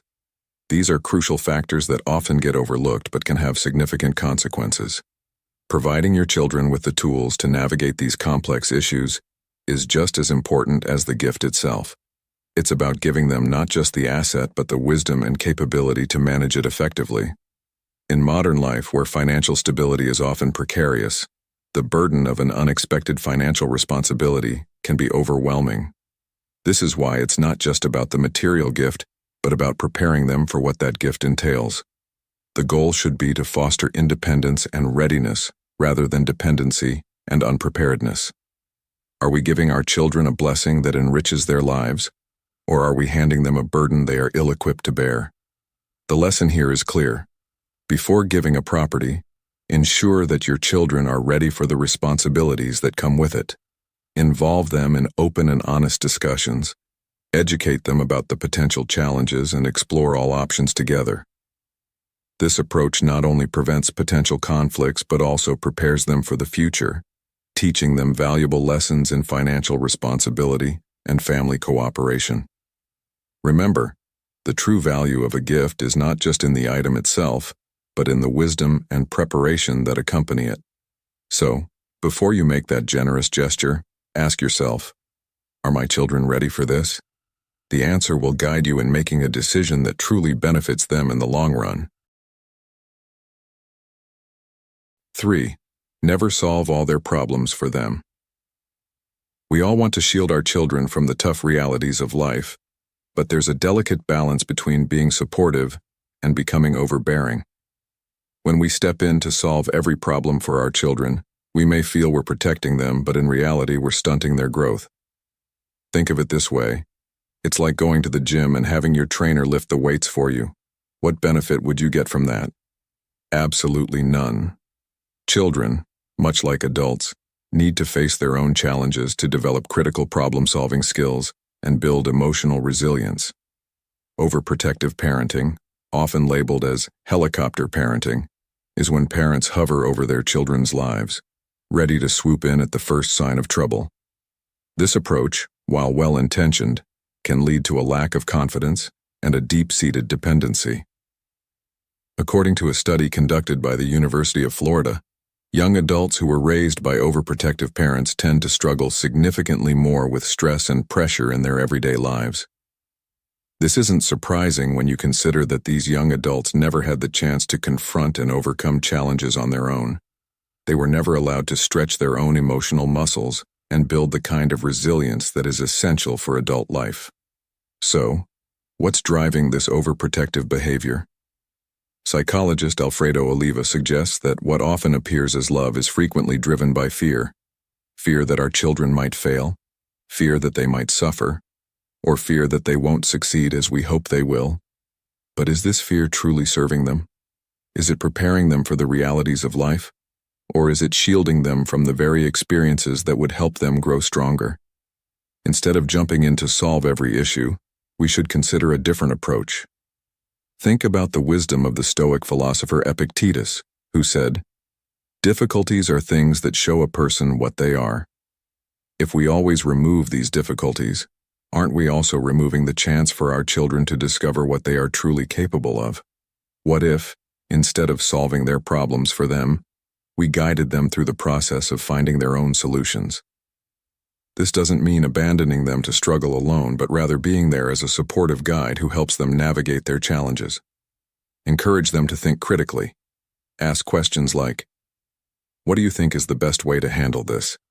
Or, "Have you considered all your options?" This way, you're not just giving them a safety net, but teaching them how to weave their own. This process not only helps them develop problem-solving skills, but also fosters a sense of self-efficacy and confidence. They learn that they are capable, that they can handle difficulties, and that they don't need to rely on someone else to fix their problems. Let's bring this to a modern context with a relatable story. Consider Jessica, a single mother who always stepped in whenever her teenage son, Michael, faced a problem. From minor issues at school to more significant challenges like choosing a career path, Jessica was there to provide solutions. But when Michael went off to college, he quickly found himself overwhelmed.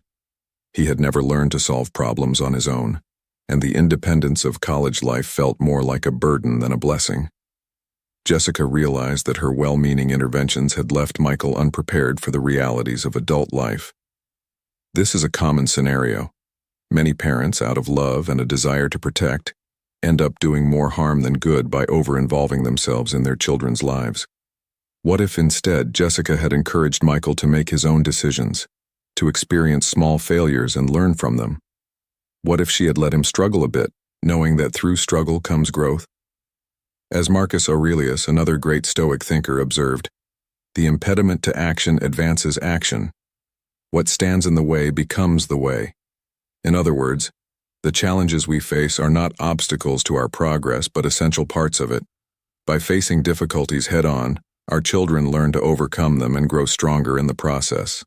So, as parents, what can we do differently? The answer is to foster independence, not dependency. Encourage your children to tackle their own challenges and be there to guide them, not to do it for them. This approach is about building a foundation of strength and confidence.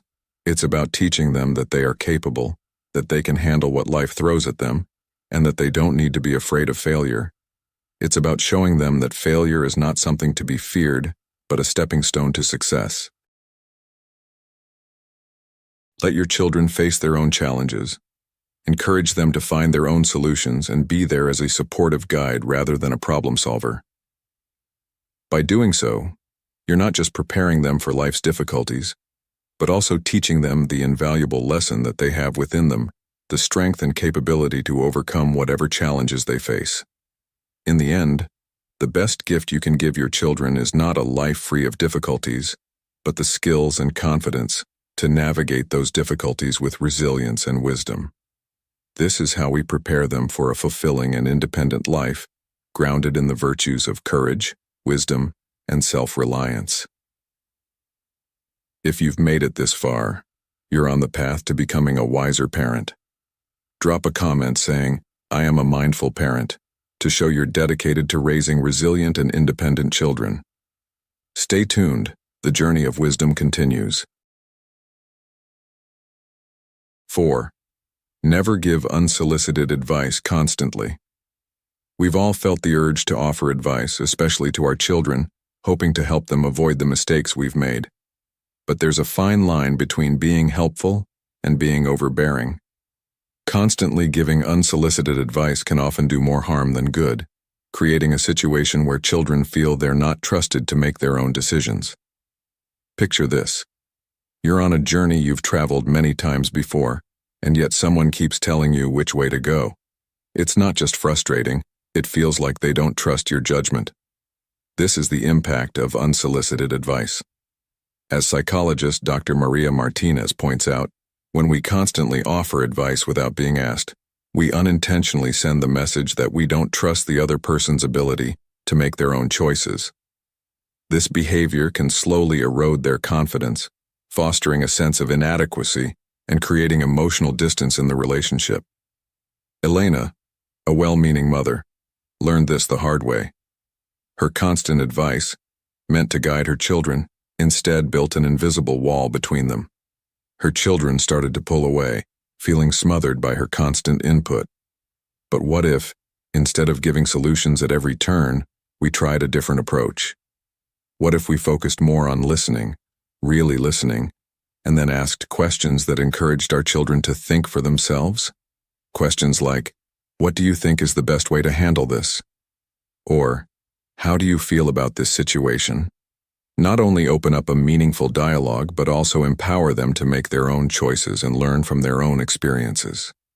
This approach aligns with the wisdom of Marcus Aurelius, who said, "If someone is able to show me that what I think or do is not right, I will happily change, for I seek the truth, by which no one was ever truly harmed." By fostering an environment where our children feel free to express themselves and explore their thoughts, we're not just guiding them, but also teaching them the value of truth-seeking and self-discovery. Reflect on this in the context of modern life. How often do we find ourselves stepping in with advice when our children come to us with a problem, rather than letting them talk through their thoughts and feelings? It's natural to want to protect them, but is this really helping them grow? Consider a modern scenario where a father, Tom, always tells his son how to handle every situation, from school projects to choosing friends. Over time, Tom notices his son becoming more withdrawn, less willing to share his thoughts or feelings, and more hesitant to make decisions on his own. Tom's well-meaning guidance was perceived as a lack of trust, causing his son to doubt his own judgment and capabilities. This example mirrors many real-life situations where unsolicited advice, though intended to be helpful, can have the opposite effect. So, what can we do to change this dynamic? The key is to shift from a mindset of constant advising to one of supportive listening. Instead of immediately jumping in with what we think is the best course of action, we should give our children space to explore their own ideas. This approach not only shows that we trust them to find their own way, but also reinforces their confidence in their ability to solve problems independently. As the philosopher Epictetus wisely noted, "We have 2 ears and 1 mouth so that we can listen twice as much as we speak." This Stoic wisdom is a reminder that sometimes the best thing we can do is simply listen. Think about how this change could positively impact your relationship with your children. By allowing them to lead their own lives and make their own decisions, you're giving them the greatest gift of all, the chance to learn, grow, and develop their own wisdom. This doesn't mean abandoning them or not offering guidance when it's truly needed. Rather, it means choosing carefully when to step in and when to step back. Encourage them to think critically and reflect on their choices. Ask open-ended questions that promote deeper thinking and self-reflection, such as, what do you think will happen if you choose this path? Or, have you considered all your options and their potential outcomes? This method not only fosters independence, but also helps build a stronger, more trusting relationship between parent and child. Ultimately, the lesson here is about finding a balance. It's not about withholding advice entirely, but rather giving it when it's truly needed and only when asked. By doing so, we allow our children to develop their own decision-making skills and build confidence in their own abilities. The result is a healthier, more balanced relationship based on mutual respect and trust. So next time you feel the urge to offer unsolicited advice, pause and ask yourself, is this really what my child needs right now? Or would it be more beneficial to let them figure it out on their own? The answer might surprise you and could lead to a more empowered and capable young adult. The takeaway is clear. Offer support, not solutions, and trust your children to navigate their own paths with your guidance as a safety net, not a controlling force. 5. Never compare them to each other. Comparing your children to one another, even when done with the best intentions, can cause significant and lasting harm.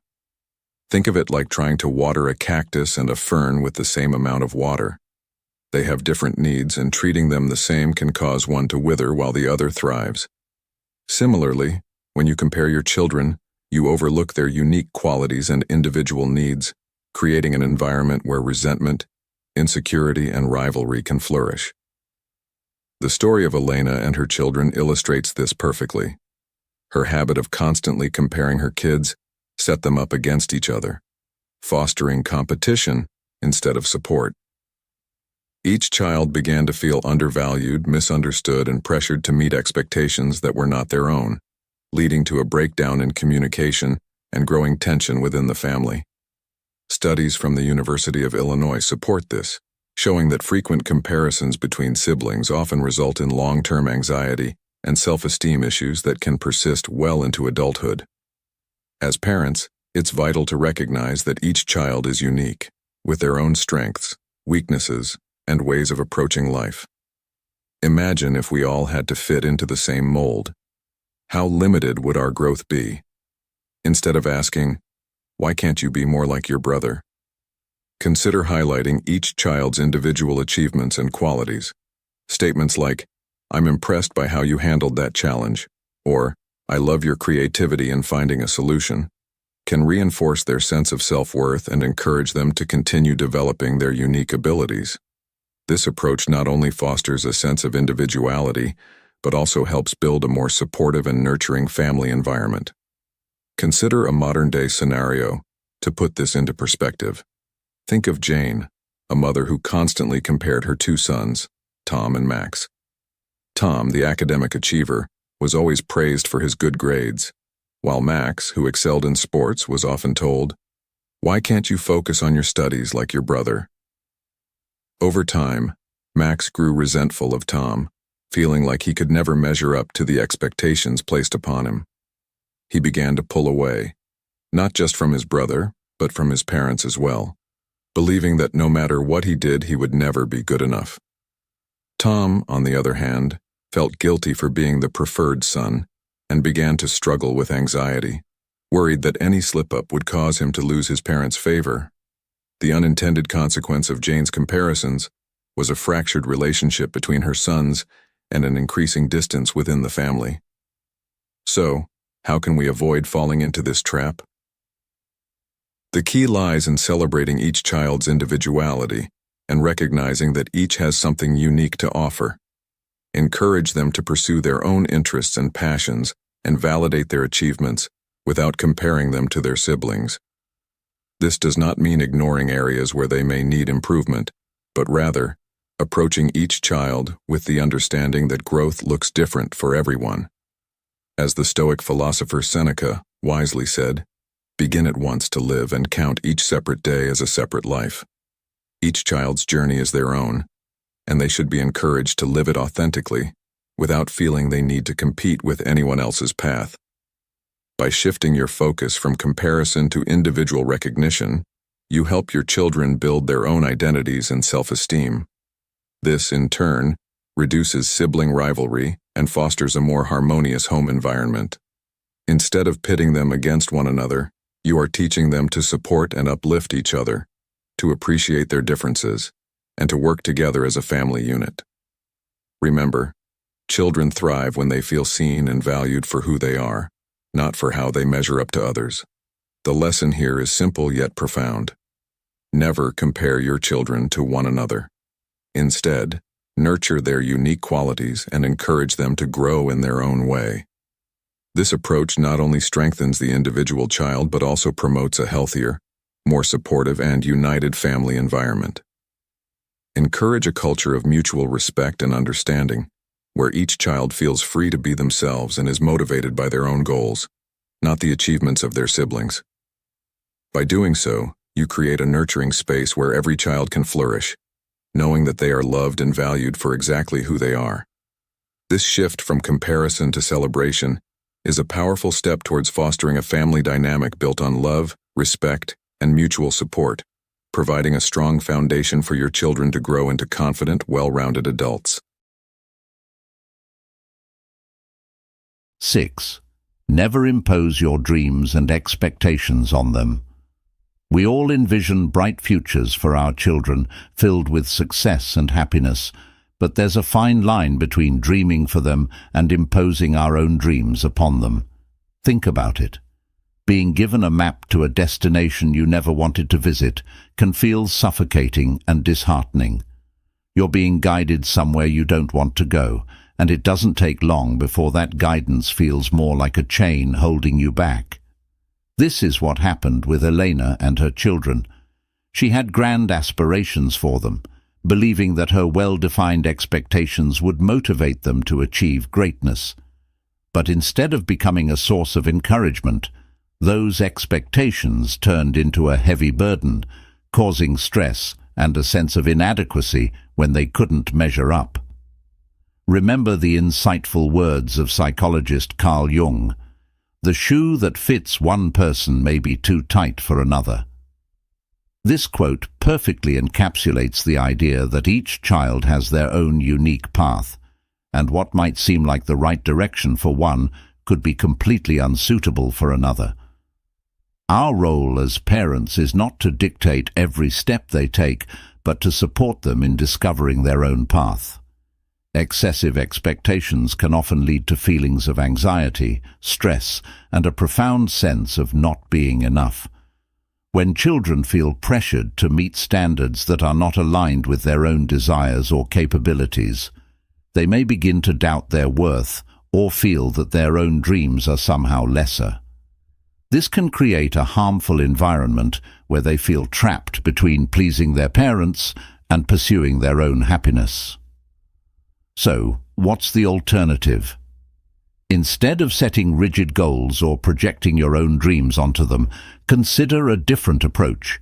Encourage them to explore their own interests, to dive deep into their passions, and to define what success means to them. Ask open-ended questions like, "What do you want out of life?" or "What are you passionate about?" and really listen to their answers. This not only shows respect for their individuality, but also empowers them to think critically about their future and what they truly want to achieve. Consider a modern example. Sarah always dreamed of becoming a doctor, but circumstances led her down a different path. When her son, Alex, showed an interest in science, she immediately latched onto the idea that he would fulfill her unachieved dream and become a doctor. She enrolled him in advanced science courses, signed him up for pre-med programs, and constantly talked about his future in medicine. But Alex, though interested in science, was more passionate about environmental studies and conservation. He felt trapped by his mother's expectations, torn between disappointing her and following his heart. The constant pressure to conform to a path that wasn't his own began to weigh heavily on him, causing anxiety and a sense of failure. When Sarah finally realized what was happening, she decided to step back and ask Alex what he truly wanted. This simple act of listening transformed their relationship. Alex felt a newfound freedom to pursue his passion, and their bond strengthened as Sarah supported him in his chosen field rather than the one she had envisioned for him. This story illustrates the importance of being a guide rather than a dictator in your child's life. It's about providing the tools and support they need to carve out their own journey, not forcing them down a predetermined path. As parents, it's natural to want the best for our children, but it's crucial to remember that the best is subjective. What we see as a successful and happy life might not align with their vision. The philosopher Marcus Aurelius once said, "The happiness of your life depends upon the quality of your thoughts." In the same way, the happiness of your child's life depends on their ability to pursue their own dreams and aspirations, not yours. By allowing them the freedom to make their own choices, you're giving them the greatest gift of all, the ability to build a life that is true to themselves. So, how can you put this into practice? Start by having open, honest conversations with your children about their goals, dreams, and fears. Encourage them to explore different interests and fields, even if they seem unconventional or differ from what you envisioned. Show them that you value their unique strengths and support them in their personal journey of self-discovery. This approach not only fosters independence, but also helps build a stronger, more trusting relationship based on mutual respect and understanding. The lesson here is straightforward yet profound. Be a guide, not a dictator. Allow your children the freedom to pursue their own dreams and support them as they navigate their unique paths. By doing so, you help them develop the confidence to follow their own hearts, make their own decisions, and live a life that's truly theirs. This shift in perspective can lead to a more harmonious family dynamic and a deeper, more meaningful connection with your children, ensuring that they grow up feeling loved and valued for who they are, not for who they are expected to be. 7. Never let them take you for granted. As parents, our natural instinct is to give to our children endlessly out of love and a desire to provide the best for them, but there's a fine line between generosity and enabling dependency, and it's crucial to set healthy boundaries to ensure we are not being taken for granted. Think about it this way. If you keep pouring water into a bottomless well, you'll eventually find yourself drained, with nothing left to give and no real impact made. This is exactly where Elena found herself with her son Carlos. She was always there, doing everything for him, from cooking and cleaning to covering his expenses, without any appreciation or reciprocity in return. Over time, she realized that her actions, though well-intentioned, were preventing Carlos from learning important life lessons about responsibility and gratitude. Khalil Gibran, a renowned philosopher, once said, "Your children are not your children. They are the sons and daughters of life's longing for itself." This profound statement emphasizes the importance of recognizing that our children are individuals with their own paths to follow, not extensions of ourselves. They need space to grow, to make mistakes, and to learn how to stand on their own 2 feet. Setting boundaries is not about withholding love or support. Rather, it's about giving what is needed to foster growth and independence. By asking Carlos to contribute to household expenses and take on more responsibilities, Elena wasn't being harsh. She was teaching him valuable lessons in accountability and self-reliance. This shift from being a constant giver to setting reasonable expectations allowed Carlos to appreciate what was being done for him and recognize the importance of contributing back. It's about creating a balanced relationship where love is not defined by how much you give, but by how well you prepare your children to thrive independently. Consider the modern context of this lesson. Many parents today find themselves caught in a similar cycle, continuously giving to their adult children, financially, emotionally, and practically, without establishing any boundaries. While it may seem like the right thing to do, it often leads to a sense of entitlement, where the child begins to expect, rather than appreciate, to receive without reciprocating. What happens when we allow this dynamic to persist? The child, much like Carlos, becomes reliant on their parents, failing to develop the essential skills needed to navigate the complexities of adult life. They may struggle with basic responsibilities, from managing their finances to maintaining their own homes, because they were never required to do these things themselves. This lack of self-sufficiency can lead to a perpetual cycle of dependency, where the child is ill-equipped to face the real world without their parents' constant support. Marcus Aurelius, a Stoic philosopher, once remarked, "The impediment to action advances action. What stands in the way becomes the way." This Stoic wisdom suggests that challenges and obstacles are not meant to be removed, but embraced, as they are what drive growth and development. By continually removing these challenges for our children, we rob them of the opportunity to learn, adapt, and grow stronger. So, how can we, as parents, ensure that we are fostering independence rather than dependency? The answer lies in creating an environment where boundaries are respected and responsibilities are shared. It's about having open and honest conversations with your children about expectations and encouraging them to take ownership of their lives. For instance, instead of doing everything for them, consider asking them to take on specific tasks or contribute financially if they are living at home. This doesn't mean you love them any less. In fact, it's a form of love that prepares them for the realities of life. Encourage them to make decisions, face the consequences of those decisions, and learn from their experiences. This approach not only builds character, but also instills a sense of accomplishment and pride in what they achieve through their efforts. The lesson here is clear. To truly love your children is to guide them toward independence and self-sufficiency, not to keep them reliant on you. It's about teaching them to value both themselves and others, to understand the importance of give and take in all relationships. When children learn to appreciate what they have and contribute back, they develop a deeper understanding of the value of work, effort, and reciprocity. They become more resilient, capable, and ready to face the challenges of life with confidence. This kind of balanced parenting leads to stronger, more respectful relationships, where both parent and child grow and learn from each other. By reflecting on these points, you can see that true wisdom in parenting is not about giving endlessly, but about fostering resilience, independence, and self-reliance. It's about knowing when to step in and when to step back, understanding that sometimes the greatest act of love is to allow your children to struggle a bit, to find their way, and to emerge stronger for it.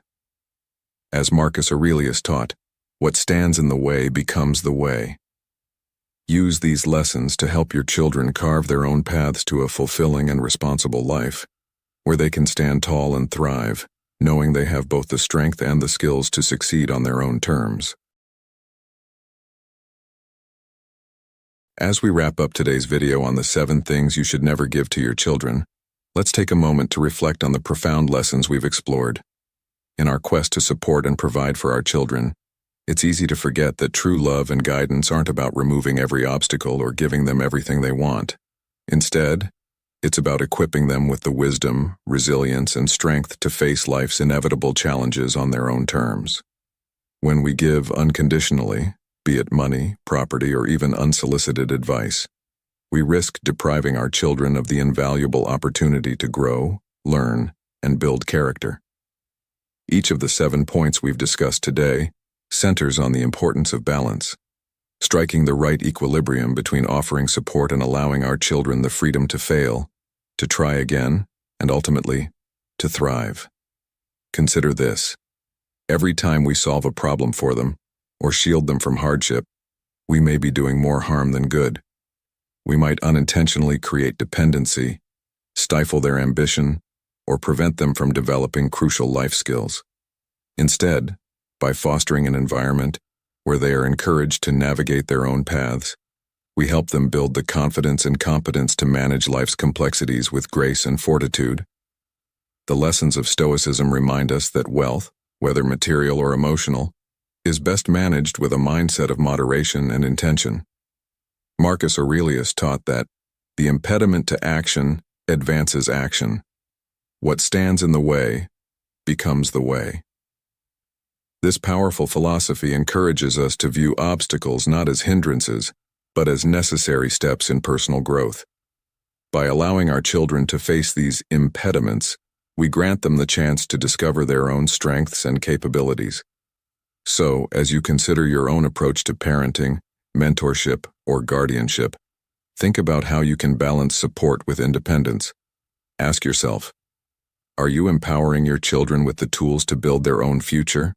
Or are you unintentionally holding them back by trying to make their path too easy? True wisdom lies in knowing when to step in and when to step back, understanding that sometimes the greatest gift we can give our children is the freedom to find their own way. Before we go, I want to thank you for joining us on this journey of exploring Stoic wisdom and how it applies to modern parenting and life. If you found this video insightful and believe it can help others, please consider liking the video, sharing it with friends and family, and subscribing to our channel, Stoic in Your Life. Don't forget to turn on notifications so you won't miss any of our upcoming videos, where we continue to delve into the timeless teachings of Stoicism and how they can guide us in living more thoughtful, balanced, and meaningful lives. Thank you for being a part of our community. Your support helps us continue to bring valuable content that empowers you to navigate life with wisdom and clarity. Until next time, remember to embrace the journey, cherish the lessons, and live with the resilience of a true Stoic. We'll see you in the next video. 7. Things to do in your evenings. Marcus Aurelius, Stoicism Evening Routine. Think of your life as if you were dead. You have lived your life.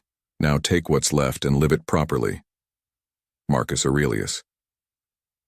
Do you ever find yourself drowning in the chaos of modern life, feeling stressed, exhausted, and disconnected from what truly matters? In a world filled with constant notifications, endless tasks, and relentless pressure, finding a moment of peace can seem impossible. But what if I told you that nearly 2,000 years ago, a Roman emperor named Marcus Aurelius faced similar struggles and discovered profound wisdom in the stillness of the evening? Welcome to Stoic in Your Life. In this video, we're going to uncover the powerful evening routine of Marcus Aurelius, a practice deeply rooted in Stoicism that can transform your nights into a sanctuary of calm and clarity. By the end, you'll have 7 actionable steps to reclaim your evenings and reconnect with your inner peace, no matter how hectic your day has been. Let's dive into the timeless wisdom of one of history's greatest thinkers and see how his evening rituals can help you find balance in today's chaotic world. If you appreciate our content, please hit the subscribe button and watch the video till the end to gain the full benefits. Marcus Aurelius teaches us that it's within our power to retreat into ourselves whenever we choose. Even 2,000 years ago, amidst the immense responsibilities of being an emperor, he recognized the necessity to disconnect from the external world. He understood that true peace and clarity come from within, not from outside sources. This wisdom is more relevant today than ever.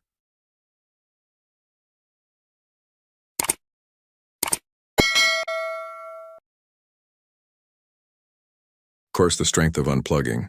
Remove external distractions.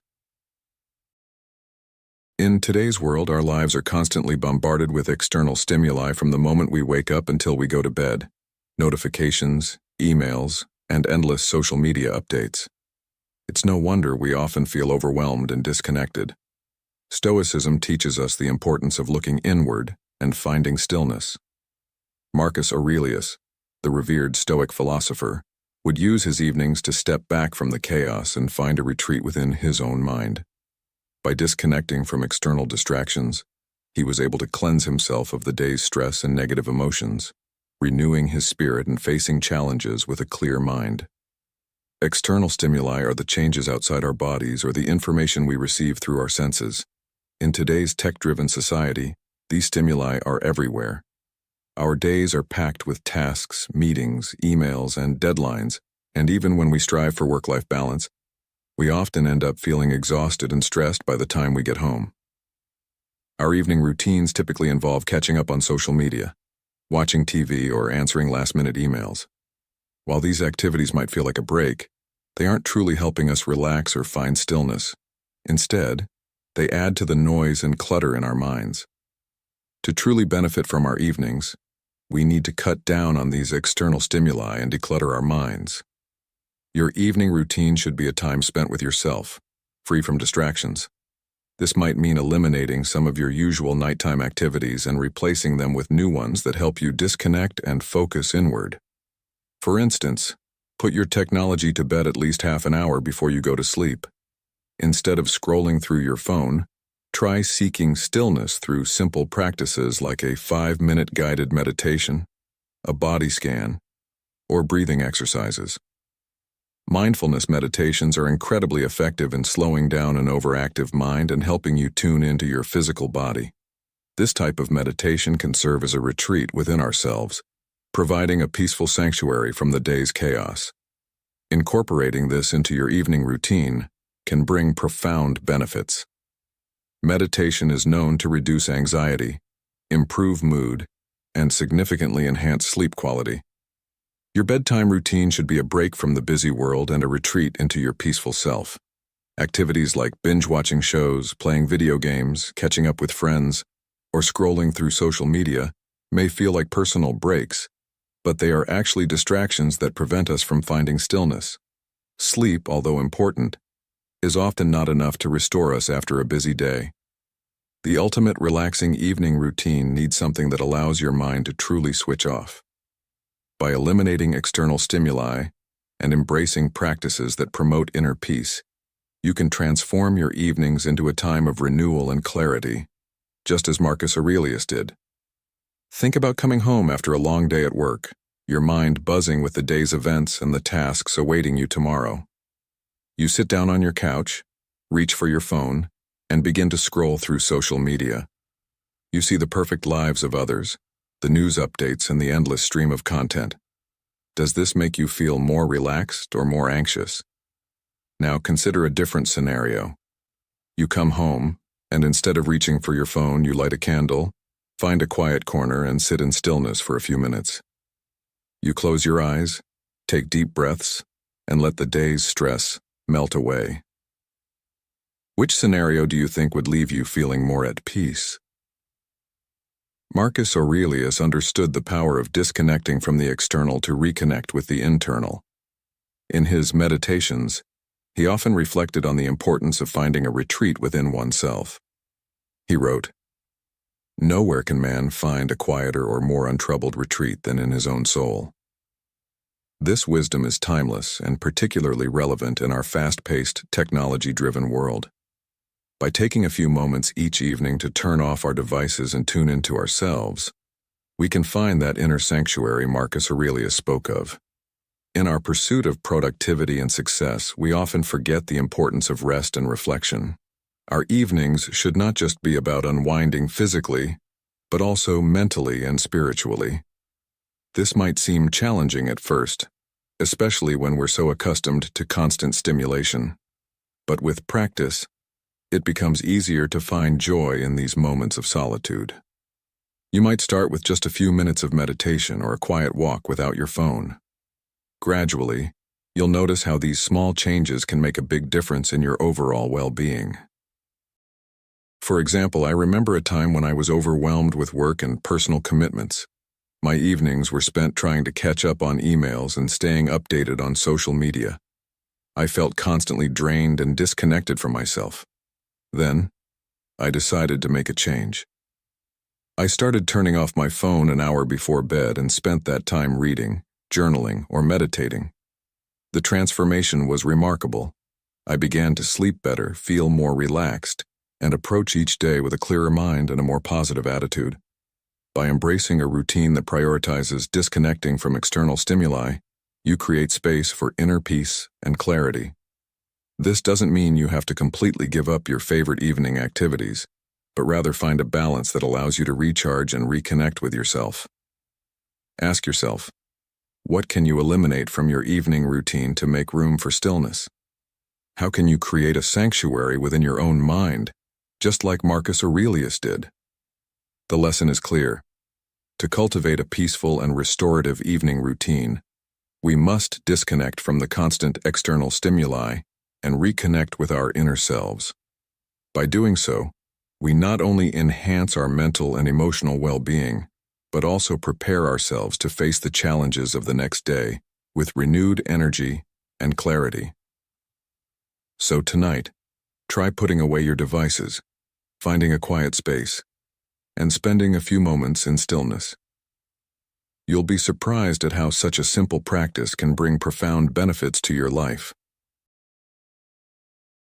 2. Participating in physical activity. Let's explore one essential aspect: engaging in physical exercise. Marcus Aurelius famously said, "It is a shame for a man to grow old without seeing the beauty and strength of which his body is capable." Despite living nearly 2,000 years ago, Marcus understood the profound connection between a healthy body and a healthy mind. The Stoics believed that physical exercise was not merely about maintaining health, but also about cultivating virtues like perseverance, self-improvement, discipline, and self-confidence. These virtues extend far beyond physical benefits, shaping our character and resilience in ways that help us navigate life's challenges. In today's fast-paced world, we often overlook the importance of physical exercise, especially in our evening routines. It's easy to come up with excuses to skip workouts. I'm too tired. I have a big meeting tomorrow and don't want to be sore.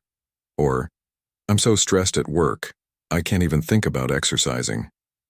But deep down, we know these are just excuses.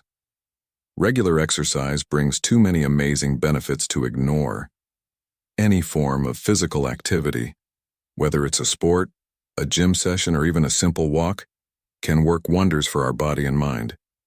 When we exercise, our brains release endorphins, the feel-good chemicals that help reduce stress and boost our mood. Fitting a workout into your evenings can even help you fall asleep faster and wake up feeling more refreshed and ready to tackle the next day. The Stoics believed that exercise was a way to train not just the body, but also the mind. By engaging in regular physical activity, we learn to push through discomfort, set and achieve goals, and build a sense of discipline and self-mastery. These qualities were deeply valued by Marcus Aurelius and other Stoics. They understood that exercising for the sake of external approval, like trying to get a beach-ready body to impress others, rarely leads to true happiness. Instead, they focused on the internal benefits of exercise, the strength, resilience, and clarity it brings to our lives. One of the simplest yet most effective forms of exercise you can incorporate into your evening routine is walking. A quick, mind-cleansing evening walk can do wonders. As you walk, take notice of the air and the environment around you. Let your mind shift from the ruminating thoughts of the day to observing the night sky above you. By gently moving your body and taking in the beauty of nature, you can clear your head from the busy day and prepare for a restful night's sleep.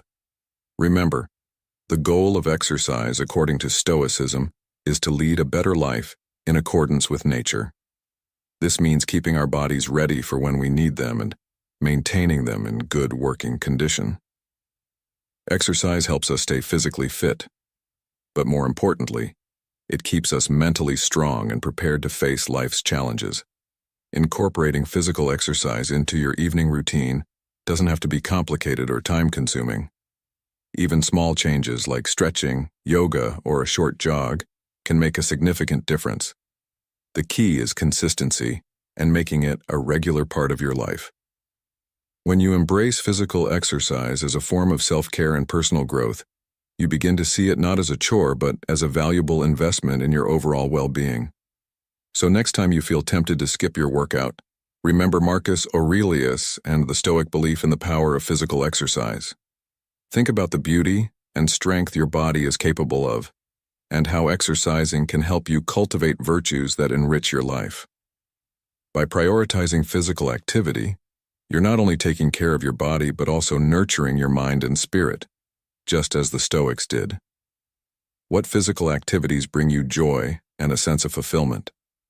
How can you incorporate these into your evening routine to enhance your overall well-being? Reflect on these questions and consider the words of Marcus Aurelius. The impediment to action advances action. What stands in the way becomes the way. By overcoming the barriers to regular exercise, you transform obstacles into opportunities for growth and self-improvement.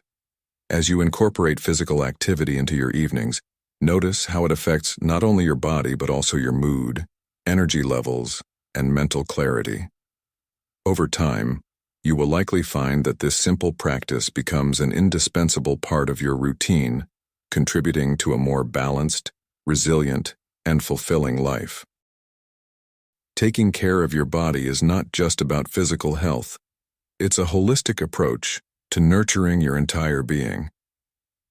When you engage in regular physical exercise, you honor the Stoic principle of living in harmony with nature. This means respecting your body's needs and capabilities while striving to develop your inner virtues. So, the next time you lace up your shoes for an evening walk or hit the gym after a long day, remember that you are following in the footsteps of the Stoics, who recognized the profound connection between physical activity and a well-lived life. As you consider how to spend your evenings, let Marcus Aurelius and the Stoics inspire you to prioritize physical exercise. It's not just about building muscles or losing weight. It's about cultivating a disciplined, resilient, and confident self. It's about finding beauty and strength in your own capabilities and using those qualities to navigate life's challenges with grace and perseverance. Embrace the wisdom of the Stoics and make physical exercise a cherished part of your evening routine. What steps will you take today to honor your body and mind? How will you integrate the virtues of perseverance, self-improvement, and discipline into your daily life through physical activity? Reflect on these questions and let them guide you toward a more balanced and fulfilling life.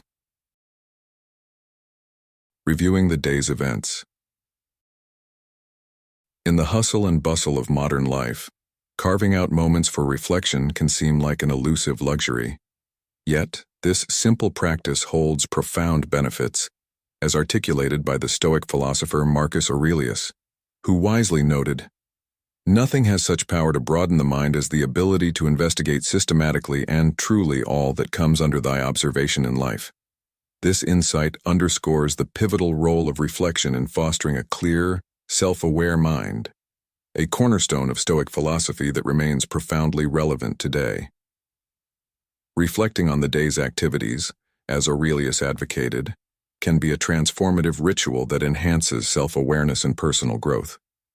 Incorporating reflection into your evening routine can be a game-changer. Marcus Aurelius, through his renowned Meditations, exemplified the practice of daily self-examination. He meticulously scrutinized his actions and thoughts to align them with his higher values, embodying the Stoic ideal of mindfulness, an acute awareness of how we live our lives. This type of reflection, which the Stoics termed attention, is not about harsh self-judgment but about compassionate and honest self-assessment. By systematically reviewing your day, you can understand your actions and their alignment with your true self, much like presenting your case in a court of law, not to punish, but to learn and grow. To embed this practice into your evenings, dedicate a quiet moment before bed for self-reflection. Begin by mentally revisiting your day from the moment you woke up until now.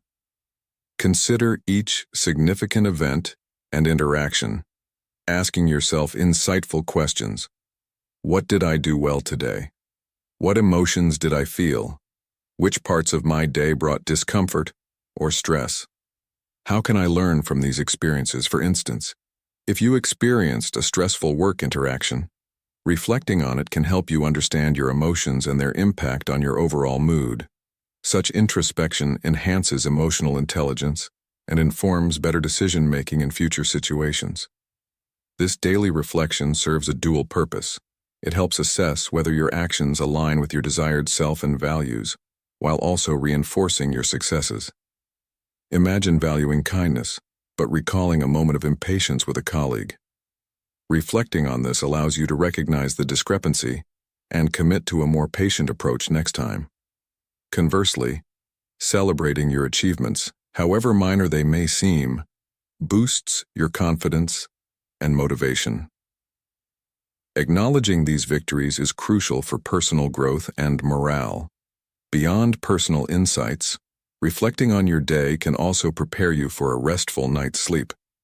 It allows you to clear your mind of the day's clutter, thus aiding in relaxation. Additionally, it provides an opportunity to catch up on journaling if missed earlier, further cementing the day's lessons and reflections. In our contemporary lives, where constant connectivity often leaves little room for introspection, adopting this evening routine can be profoundly grounding. By reflecting on your actions and their alignment with your values, you cultivate a mindful and intentional life. This practice, rooted in ancient Stoic wisdom, helps you navigate daily challenges with greater clarity and purpose. The words of Epictetus resonate here. It is not what happens to you, but how you react to it that matters. Reflection equips you with the insight needed to respond wisely to life's events, fostering resilience and inner peace.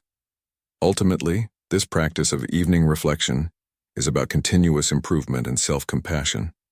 It encourages you to learn from your day, celebrate your progress, and prepare for a better tomorrow. By making this a nightly habit, you honor the Stoic tradition of self-awareness and personal growth, ensuring that each day is a step towards becoming the best version of yourself. So, as you prepare for bed tonight, take a moment to reflect on your day. Embrace the lessons it offers, celebrate your achievements, and look forward to a new day with renewed clarity and purpose. Thank you for being here and watching this video. I hope you found these insights from Marcus Aurelius as inspiring and transformative as I do. Now, I'd love to hear from you. What evening practices do you follow to cultivate a Stoic mindset? Share your routines and experiences in the comments below. If you're not sure what to comment, just drop a note saying, "I embrace the Stoic evening routine," to show your commitment to a serene and reflective end to your day. Your journey towards a more balanced and resilient life continues, and there's so much more to discover together. Stay tuned, the best is yet to come. Pondering your inner wisdom. Marcus Aurelius once said, "Mastery of reading and writing requires a master, still more so life." In Stoic philosophy, the concept of a sage is central. A sage is someone who embodies wisdom, judgment, and expertise and is revered for these qualities. For Marcus, his sage was Zeno, the founder of Stoicism. He would often ask himself, what would Zeno do? This practice of contemplating a personal sage can be incredibly powerful in guiding our own actions and decisions. In our modern lives, we can adopt this Stoic practice by identifying a role model who embodies the virtues and qualities we aspire to have. Your personal sage could be someone you know personally, a historical figure, or even an idealized concept of the person you want to become. The key is to have a clear definition of this person so that you can reflect on their qualities and actions as a guide for your own life. Incorporating this practice into your evening routine can bring a profound sense of purpose and direction. As you wind down for the night, take a few moments to think about your personal sage. Reflect on their characteristics, virtues, and how they handle challenges. Ask yourself, did I act as my role model would today? In what ways did I embody their qualities? Where did I fall short and how can I improve tomorrow? This exercise isn't just about idealizing someone else. It's about using their example to elevate your own behavior and decisions. Marcus Aurelius found great value in considering what Zeno would do, because it provided a clear, virtuous benchmark against which he could measure his actions. Similarly, when we contemplate our sages, we create a mental framework that helps us navigate our lives with greater wisdom and integrity. Think about the traits that your personal sage exemplifies. Are they patient, kind, courageous, disciplined, or wise? These traits should resonate with you on a deep level. For instance, if your sage is someone known for their kindness and empathy, reflect on moments in your day where you could have been more compassionate. If your sage is admired for their discipline and perseverance, think about areas where you might need to develop more self-discipline. Contemplating your sage helps you maintain a sense of accountability to your highest ideals. It's a way to keep yourself aligned with the person you truly want to be. This practice can be particularly helpful in moments of stress or decision-making. When faced with a difficult choice, asking yourself what your sage would do can provide clarity and a sense of moral direction. Moreover, this practice is not just about looking at your actions in hindsight, but also about setting intentions for the future. As you think about your sage each evening, you can plan for the next day with these qualities in mind. For example, if you know you'll face a challenging meeting at work, consider how your sage would approach it. This forward-thinking mindset can help you prepare mentally and emotionally to act in a way that aligns with your highest values. The beauty of this Stoic practice lies in its simplicity and profound impact. By regularly contemplating your personal sage, you build a habit of self-improvement that is anchored in the wisdom of those you admire. It transforms abstract virtues into concrete actions, making it easier to live a life of integrity and purpose. You have a busy day at work, filled with back-to-back meetings and tight deadlines. By the end of the day, you're exhausted and feeling overwhelmed. As you sit down in the evening, you think about your personal sage, someone like Nelson Mandela, who's known for his resilience and calm in the face of adversity. You ask yourself, how would Mandela have handled today's challenges? This reflection helps you see your day from a different perspective. You realize that, like Mandela, you can approach your work with patience and a sense of purpose, even when things get tough. This simple practice of contemplating your sage gives you the strength to face another day with renewed energy and a clearer mind. So, who is your personal sage? Is it someone from history, a mentor, or a fictional character who embodies the virtues you admire? By identifying this person and regularly reflecting on their qualities, you can create a powerful guide for your own life. This practice not only helps you navigate challenges, but also inspires you to be the best version of yourself. How can you incorporate this Stoic practice into your daily routine? What qualities does your personal sage possess that you want to emulate? By contemplating these questions, you can start to align your actions with your highest ideals and live a more purposeful and fulfilling life. Remember, the goal is not to become someone else, but to use their example to elevate your own behavior and decisions. By doing so, you can cultivate the wisdom, judgment, and expertise that define a true sage. In the end, the practice of contemplating your personal sage offers a simple yet profound way to enhance your evening routine. It brings clarity and purpose to your daily actions, helping you stay aligned with your core values. Whether you're facing a difficult decision or simply reflecting on your day, asking yourself, "What would my sage do?" can provide the guidance and inspiration you need to move forward with confidence and integrity. By integrating this Stoic practice into your life, you not only honor the wisdom of those you admire, but also pave the way for your own growth and self-improvement.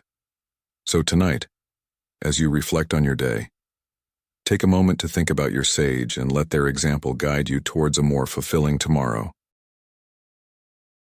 5. Adopting the perspective from above method.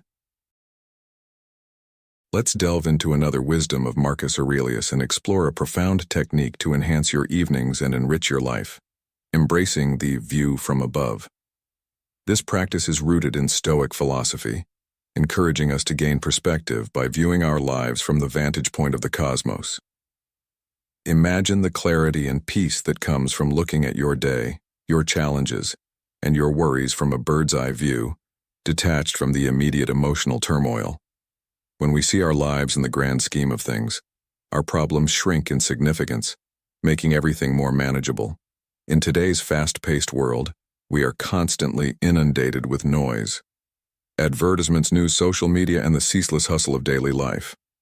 Our attention is continuously pulled in different directions, leaving little room for peace and reflection.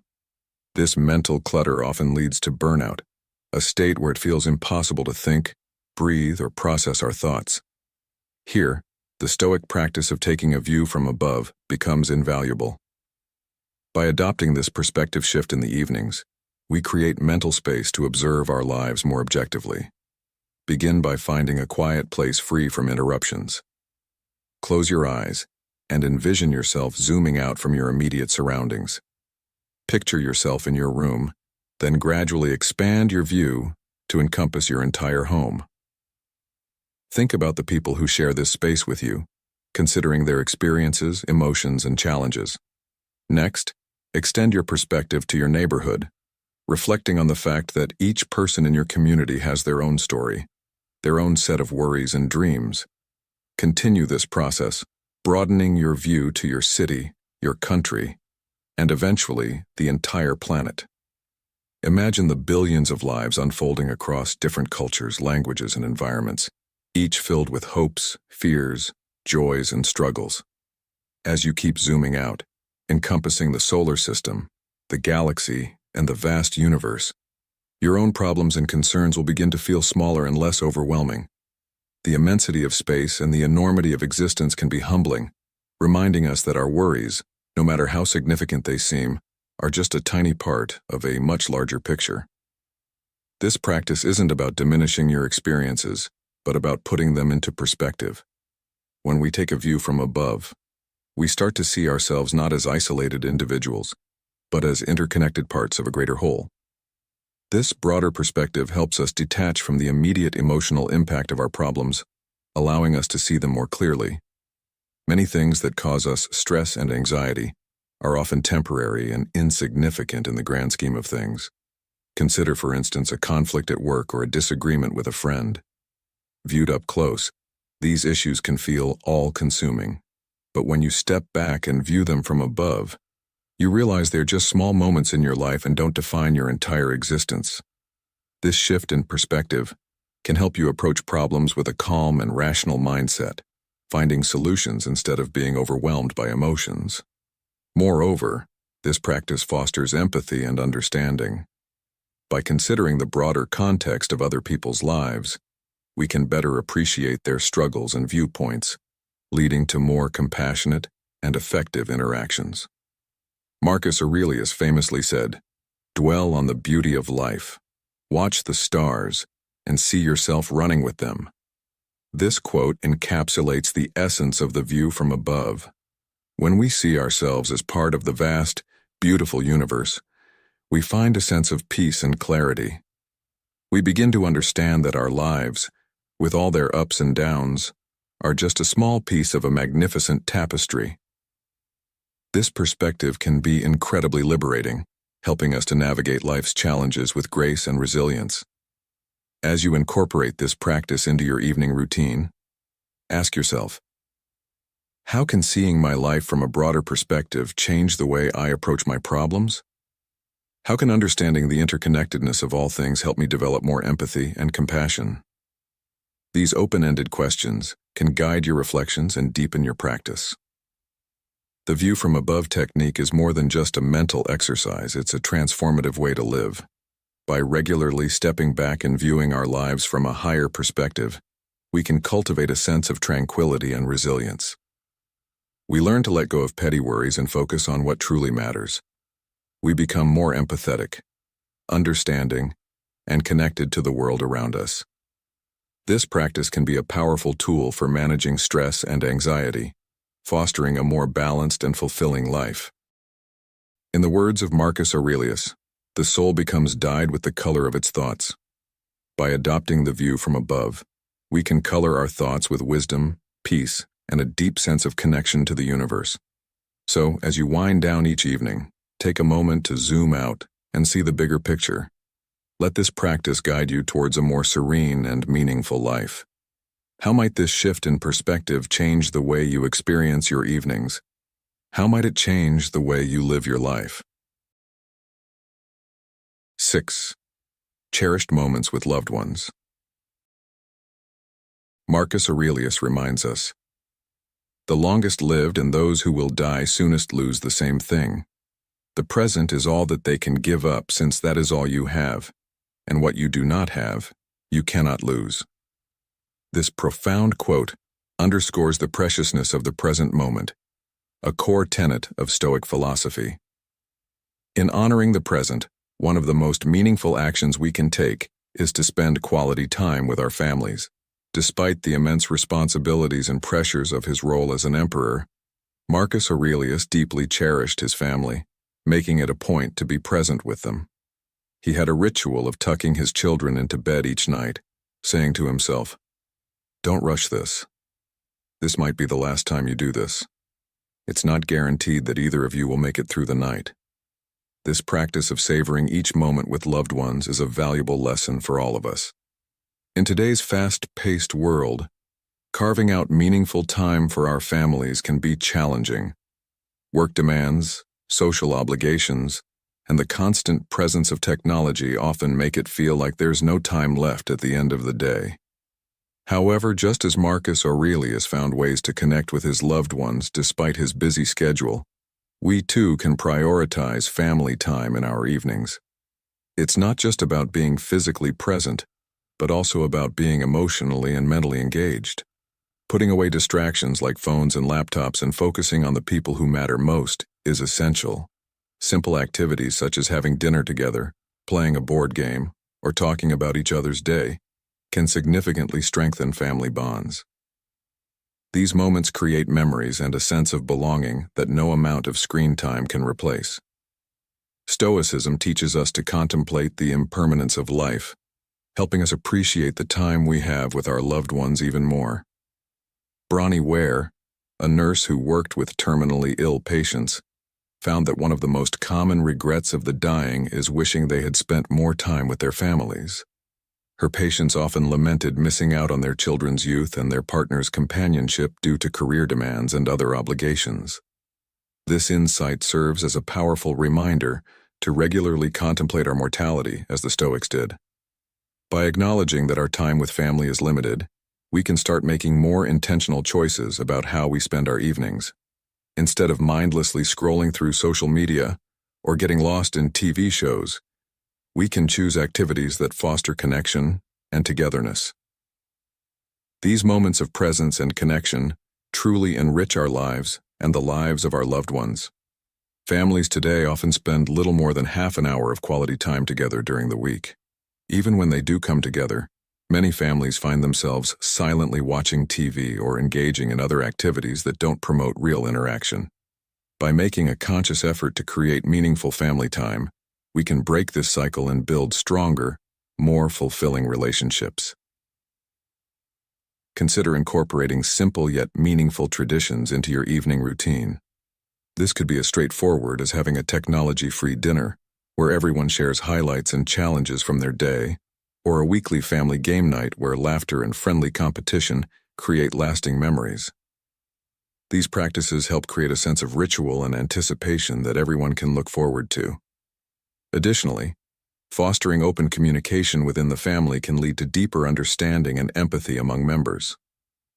When we actively listen to our loved ones and share our own experiences, we build a foundation of trust and support. Seneca wisely stated, "Associate with people who are likely to improve you." By spending quality time with our families, we surround ourselves with the people who matter most and who contribute to our personal growth. These interactions can also serve as a model for how we interact with others in our lives, emphasizing the importance of genuine connections. In the hustle and bustle of modern life, it's easy to overlook the importance of these small, everyday moments. However, by taking inspiration from Marcus Aurelius and other Stoic philosophers, we can learn to slow down and truly appreciate the present. Each evening offers an opportunity to reconnect with our families and strengthen the bonds that hold us together. By making family time a priority, we not only honor the present, but also create a legacy of love and connection that will endure long after we are gone.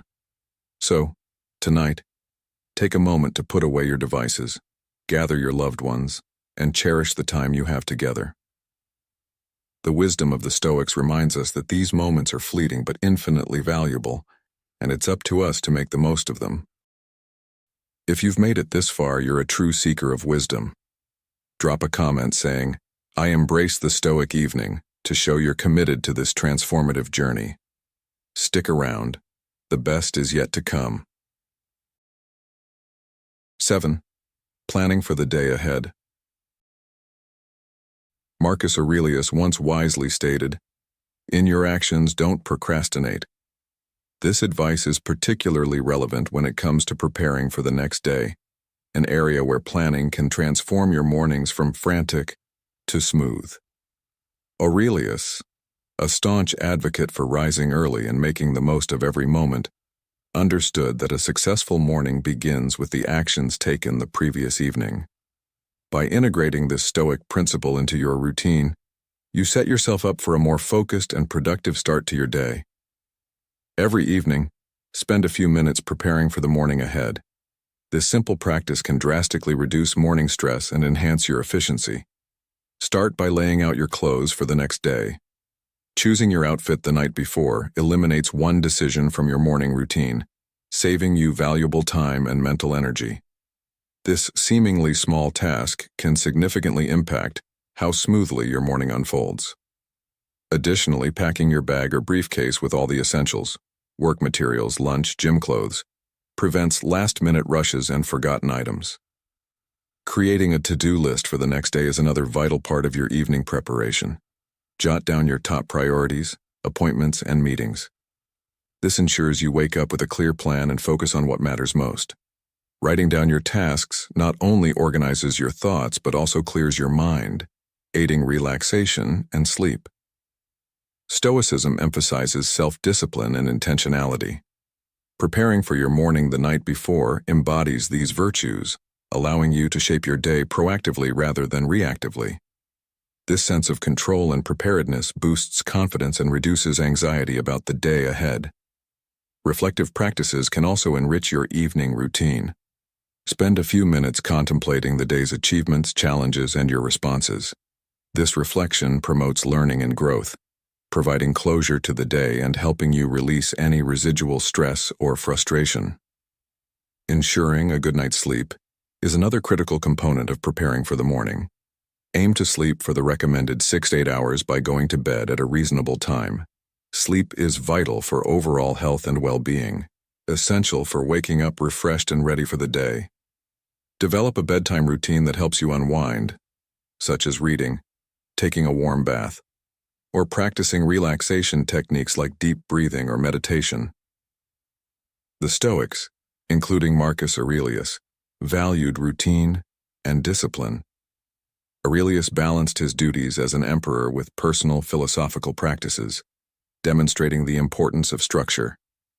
By establishing a consistent evening routine that includes preparing for the next day, you align yourself with Stoic principles, creating a foundation of stability and order that aids in navigating daily uncertainties and challenges. Setting intentions for the next day goes beyond task planning. It's about deciding how you want to approach the day mentally and emotionally. Consider what mindset you wish to embody: patience, resilience, gratitude, and plan how to maintain it. This proactive mental preparation can profoundly impact how you handle the day's events. In today's fast-paced world where demands and distractions are constant, this routine becomes even more vital. Consider Sarah, a project manager juggling multiple responsibilities. Every night she prepares for the next day by organizing her tasks, setting her clothes aside, and packing her work bag. This preparation allows her to start each day with clarity and calm, significantly improving her productivity and reducing stress. Sarah also spends a few moments reflecting on her day, learning from her experiences, and setting positive intentions for tomorrow. This routine, inspired by Stoic principles, empowers her to face her challenges with confidence and poise. As you reflect on your own evening routine, ask yourself, what small changes can I make to prepare better for tomorrow? How can I create a routine that not only organizes my tasks, but also sets a positive tone for the day ahead?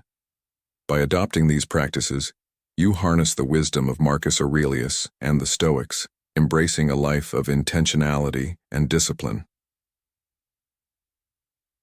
The key lessons from preparing for the morning ahead include reducing morning stress by planning the night before, creating a to-do list to focus your efforts, reflecting on the day to learn and grow, ensuring adequate sleep for health and productivity, and setting positive intentions to shape your mindset.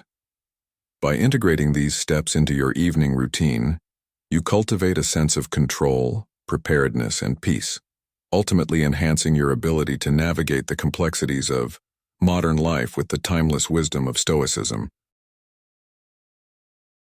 Routines, though often perceived as mundane and repetitive, possess a transformative power that can significantly enhance various aspects of life when crafted effectively. At the core of this transformation lies the science of habits, which involves a process known as the habit loop. This loop comprises three key components: cues, which trigger the habit; routines, the actions performed; and rewards, the positive reinforcements that make the habit worth repeating. By understanding and leveraging this loop, we can create routines that align with our goals and values, leading to almost automatic positive changes in our lives. A well-structured routine offers numerous benefits, starting with enhanced productivity. When you have a set schedule, you spend less time deciding what to do next and more time actually doing it. This reduction in decision fatigue allows you to focus your mental energy on important tasks, thereby increasing overall productivity. Allocating specific times for work, exercise, relaxation, and other activities ensures a balanced and productive day where every task finds its place. Moreover, routines significantly improve mental health.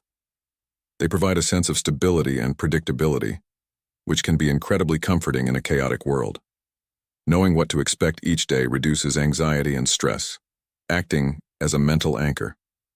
Incorporating mindfulness practices such as meditation or journaling into your routine can further enhance emotional well-being and resilience, creating a strong foundation for mental health. Physical health also benefits greatly from routines.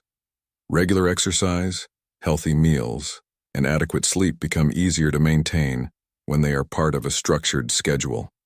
Consistency in these areas leads to better overall health, increased energy levels, and improved physical fitness. By making healthy habits a regular part of your routine, you lay the groundwork for a long and healthy life. Interestingly, routines can also boost creativity. While they might seem to stifle creative thinking, routines actually free up mental space by automating mundane tasks. This allows for more innovative and creative thought processes to emerge. Establishing a conducive environment for creativity, such as dedicating specific times for brainstorming or creating a dedicated space for creative work, further enhances this effect. Effective routines are also crucial for better time management. By prioritizing tasks and allocating time blocks for different activities, you ensure that important tasks are completed on time. This leads to a more organized and stress-free life, where there is ample time for both work and leisure. A well-managed schedule allows you to enjoy your free time without the nagging worry of unfinished tasks. Crafting the perfect routine involves a blend of self-awareness, planning, and flexibility. Start by assessing your current routine to understand your existing habits and patterns. Track your activities for a week, noting down what you do and how much time you spend on each task. This gives you a clear picture of where your time goes and helps identify areas that need improvement. Next, define your goals. Whether it's enhancing productivity, improving health, or finding more time for hobbies, having clear goals will guide the structure of your routine. Write down your goals and prioritize them based on their importance and impact on your life. Once your goals are clear, identify the key activities that should be part of your routine. These might include work tasks, exercise, meal planning, leisure activities, and self-care practices. Ensure that these activities align with your goals and contribute to your overall well-being.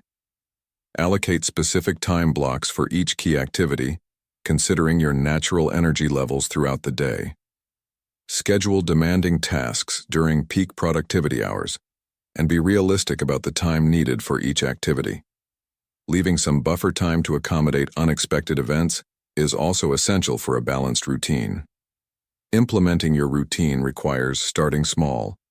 Begin with manageable changes rather than overhauling your entire schedule at once. Gradually incorporate new habits and activities, allowing yourself time to adjust and build consistency. Using reminders and alarms can help keep you on track, especially in the initial stages of forming new habits. Apps or physical reminders like sticky notes can serve as helpful prompts. Accountability is a powerful motivator. Share your routine and goals with a friend or family member who can support and encourage you. Alternatively, consider joining a group or community with similar interests and routines. This social aspect can provide additional motivation and make the process more enjoyable. 2. Incorporate rewards into your routine to reinforce positive behavior. Treat yourself to something enjoyable after completing a task or sticking to your routine for a week. Rewards boost motivation and make the process more enjoyable, turning routine activities into something to look forward to. Regular reflection and adjustment are crucial for maintaining an effective routine. Assess its effectiveness and make necessary adjustments. Are you meeting your goals? Do you feel balanced and fulfilled? Be prepared to tweak your routine as needed to ensure it continues to serve your needs and supports your well-being. Despite the best intentions, sticking to a routine can be challenging. Lack of motivation, distractions, perfectionism, and time constraints are common obstacles. Maintaining motivation can be difficult when the initial excitement wears off. To combat this, remind yourself of your goals and the benefits of your routine. Break tasks into smaller, manageable steps and celebrate your progress along the way. Distractions are inevitable, but you can minimize their impact by creating a conducive environment for your routine. Set boundaries with family and friends. Designate specific times for focused work or activities, and use tools like noise-canceling headphones or apps that block distracting websites. Perfectionism can lead to burnout and frustration. Accept that it's okay to have off days and that consistency is more important than perfection. Be kind to yourself and recognize that progress, not perfection, is the goal. Busy schedules can make it challenging to stick to a routine. Prioritize your most important activities and be flexible with less critical tasks. Look for ways to streamline or delegate tasks to free up time for your routine. Routines play a significant role in various aspects of life. A well-planned morning routine sets the tone for the day, starting with activities that energize and prepare you for the day ahead. This might include exercise, meditation, a healthy breakfast, and planning your daily tasks. A consistent morning routine can boost productivity and reduce morning stress. A structured work routine enhances focus and efficiency. Break your workday into time blocks, dedicating specific periods to tasks, meetings, and breaks. Prioritize high-impact tasks during peak productivity hours and minimize distractions during focused work sessions. An evening routine helps you unwind and prepare for a restful night's sleep. Engage in relaxing activities such as reading, journaling, or spending time with loved ones. Establish a bedtime routine that includes winding down, avoiding screens, and practicing good sleep hygiene. Incorporating self-care into your routine is essential for overall well-being. Schedule regular activities that nurture your body, mind, and spirit. This might include exercise, hobbies, meditation, and social interactions. Prioritize self-care to prevent burnout and maintain a healthy balance. Inspiring examples of effective routines can be found in the lives of successful individuals. Benjamin Franklin's daily routine is a classic example of disciplined time management. He divided his day into structured segments, dedicating time to work, self-improvement, and social activities. His routine emphasized planning, reflection, and continuous learning. Elon Musk, known for his relentless work ethic, follows a highly structured routine. He breaks his day into 5-minute blocks, maximizing productivity and efficiency. Despite his demanding schedule, he ensures time for personal projects, family, and self-care. Oprah Winfrey's routine prioritizes self-care and mindfulness. Her morning routine includes meditation, exercise, and a healthy breakfast. She schedules time for work, creative pursuits, and social interactions, maintaining a balanced and fulfilling life. Incorporating a well-crafted routine into your life can be a game changer. By understanding the science of habits, leveraging the benefits of routines, and crafting a schedule that aligns with your goals, you can achieve a more productive, balanced, and fulfilling life. Remember, the key to a successful routine is consistency, flexibility, and a commitment to continuous improvement. Embrace the power of routine and unlock the potential to transform your life. 3. Exploring the power of routines. Tips for transforming your daily life. 1. Start small. Begin your journey by incorporating just 1 or 2 simple routines into your daily schedule. This measured approach ensures that you do not feel overwhelmed, making it easier to establish a foundation for sustainable long-term success. By focusing on a manageable number of new habits, you can more effectively integrate them into your life. Over time, as these initial routines become ingrained and second nature, you can confidently and gradually introduce additional routines, allowing for continuous improvement and growth without the risk of burnout. 2. Be consistent. Consistency serves as the cornerstone of effective routines, playing a pivotal role in habit formation and maintenance. Strive to perform your routine activities at the same time each day, as this regularity not only strengthens the habit, but also aligns your body's internal clock with your schedule. By maintaining a consistent routine, you train your body and mind to anticipate and prepare for these activities, thereby reducing resistance and increasing ease of accomplishment. This predictability can lead to improved focus and productivity, as your brain becomes accustomed to certain actions at specific times, streamlining your daily workflow. 3. Stay flexible. While maintaining consistency is crucial, it's equally important to embrace flexibility in your routines. Life is inherently unpredictable, filled with unexpected events and changes that can disrupt even the most well-planned schedules. It's essential to recognize that these disruptions are a natural part of life, and not a sign of failure. By staying adaptable, you can modify your routines to fit new circumstances without losing the benefits they provide. Flexibility allows you to navigate life's twists and turns with resilience, ensuring that you can still achieve your goals and maintain a sense of balance, no matter what comes your way. Instead of rigidly sticking to a plan that may no longer be feasible, being flexible means you can pivot and adjust, making the best of any situation and continuing to move forward. 4. Reflect and adjust. Regular reflection is crucial for maintaining the longevity and effectiveness of your routines. It is important to periodically take a step back and evaluate whether your routines still align with your current goals and objectives. This introspective process allows you to identify any areas that may need improvement or adjustment. By consistently reflecting on your routines, you ensure they continue to meet your evolving needs and circumstances. This practice not only helps in fine-tuning your routines for optimal results, but also fosters a mindset of continuous improvement and adaptability, ultimately enhancing your overall productivity and well-being. By weaving the power of routines into the fabric of your daily life, you can cultivate a more productive, healthier, and fulfilling existence. Routines are not merely a series of repetitive actions. They serve as the foundation of a well-balanced, purposeful, and deeply meaningful life. It's essential to stay adaptable, as rigidity can hinder progress. Regular reflection is key to continuously improving and refining your routines. The benefits of establishing such routines will manifest in many aspects of your life, enriching your overall quality of life far beyond the routine itself. As you integrate these practices, you'll likely find that they enhance your mental and physical well-being, increase your efficiency, and provide a greater sense of accomplishment and satisfaction. Embrace the journey with patience and perseverance, knowing that the positive impact of routines will unfold gradually, bringing about a more balanced and fulfilling life.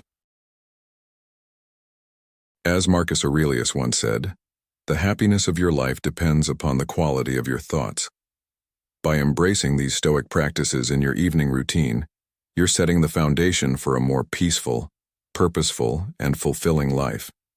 Each small step you take toward stillness and reflection brings you closer to the wisdom and tranquility that Stoicism offers. Think about how your evenings can transform with these simple yet profound changes. It's not just about winding down, it's about creating a sanctuary of calm and introspection, allowing you to process the day and prepare for a restful night.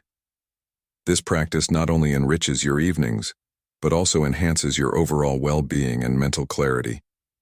Thank you for being a part of Stoic in your life. If you found value in this video, please take a moment to like, share, and subscribe to the channel. Your support helps us grow and reach more people who are seeking to live a more mindful and intentional life. Don't forget to turn on notifications so you won't miss our upcoming videos filled with more insights and practical wisdom from Stoic philosophy. By integrating these practices into your routine, you're not just following a trend, you're embracing a timeless philosophy that has the power to change your life for the better. Your journey to a more serene and intentional life continues with us. Thanks for watching, and we deeply appreciate your commitment to growth and self-improvement. Together, let's strive to live each day with the wisdom and calmness of a true Stoic.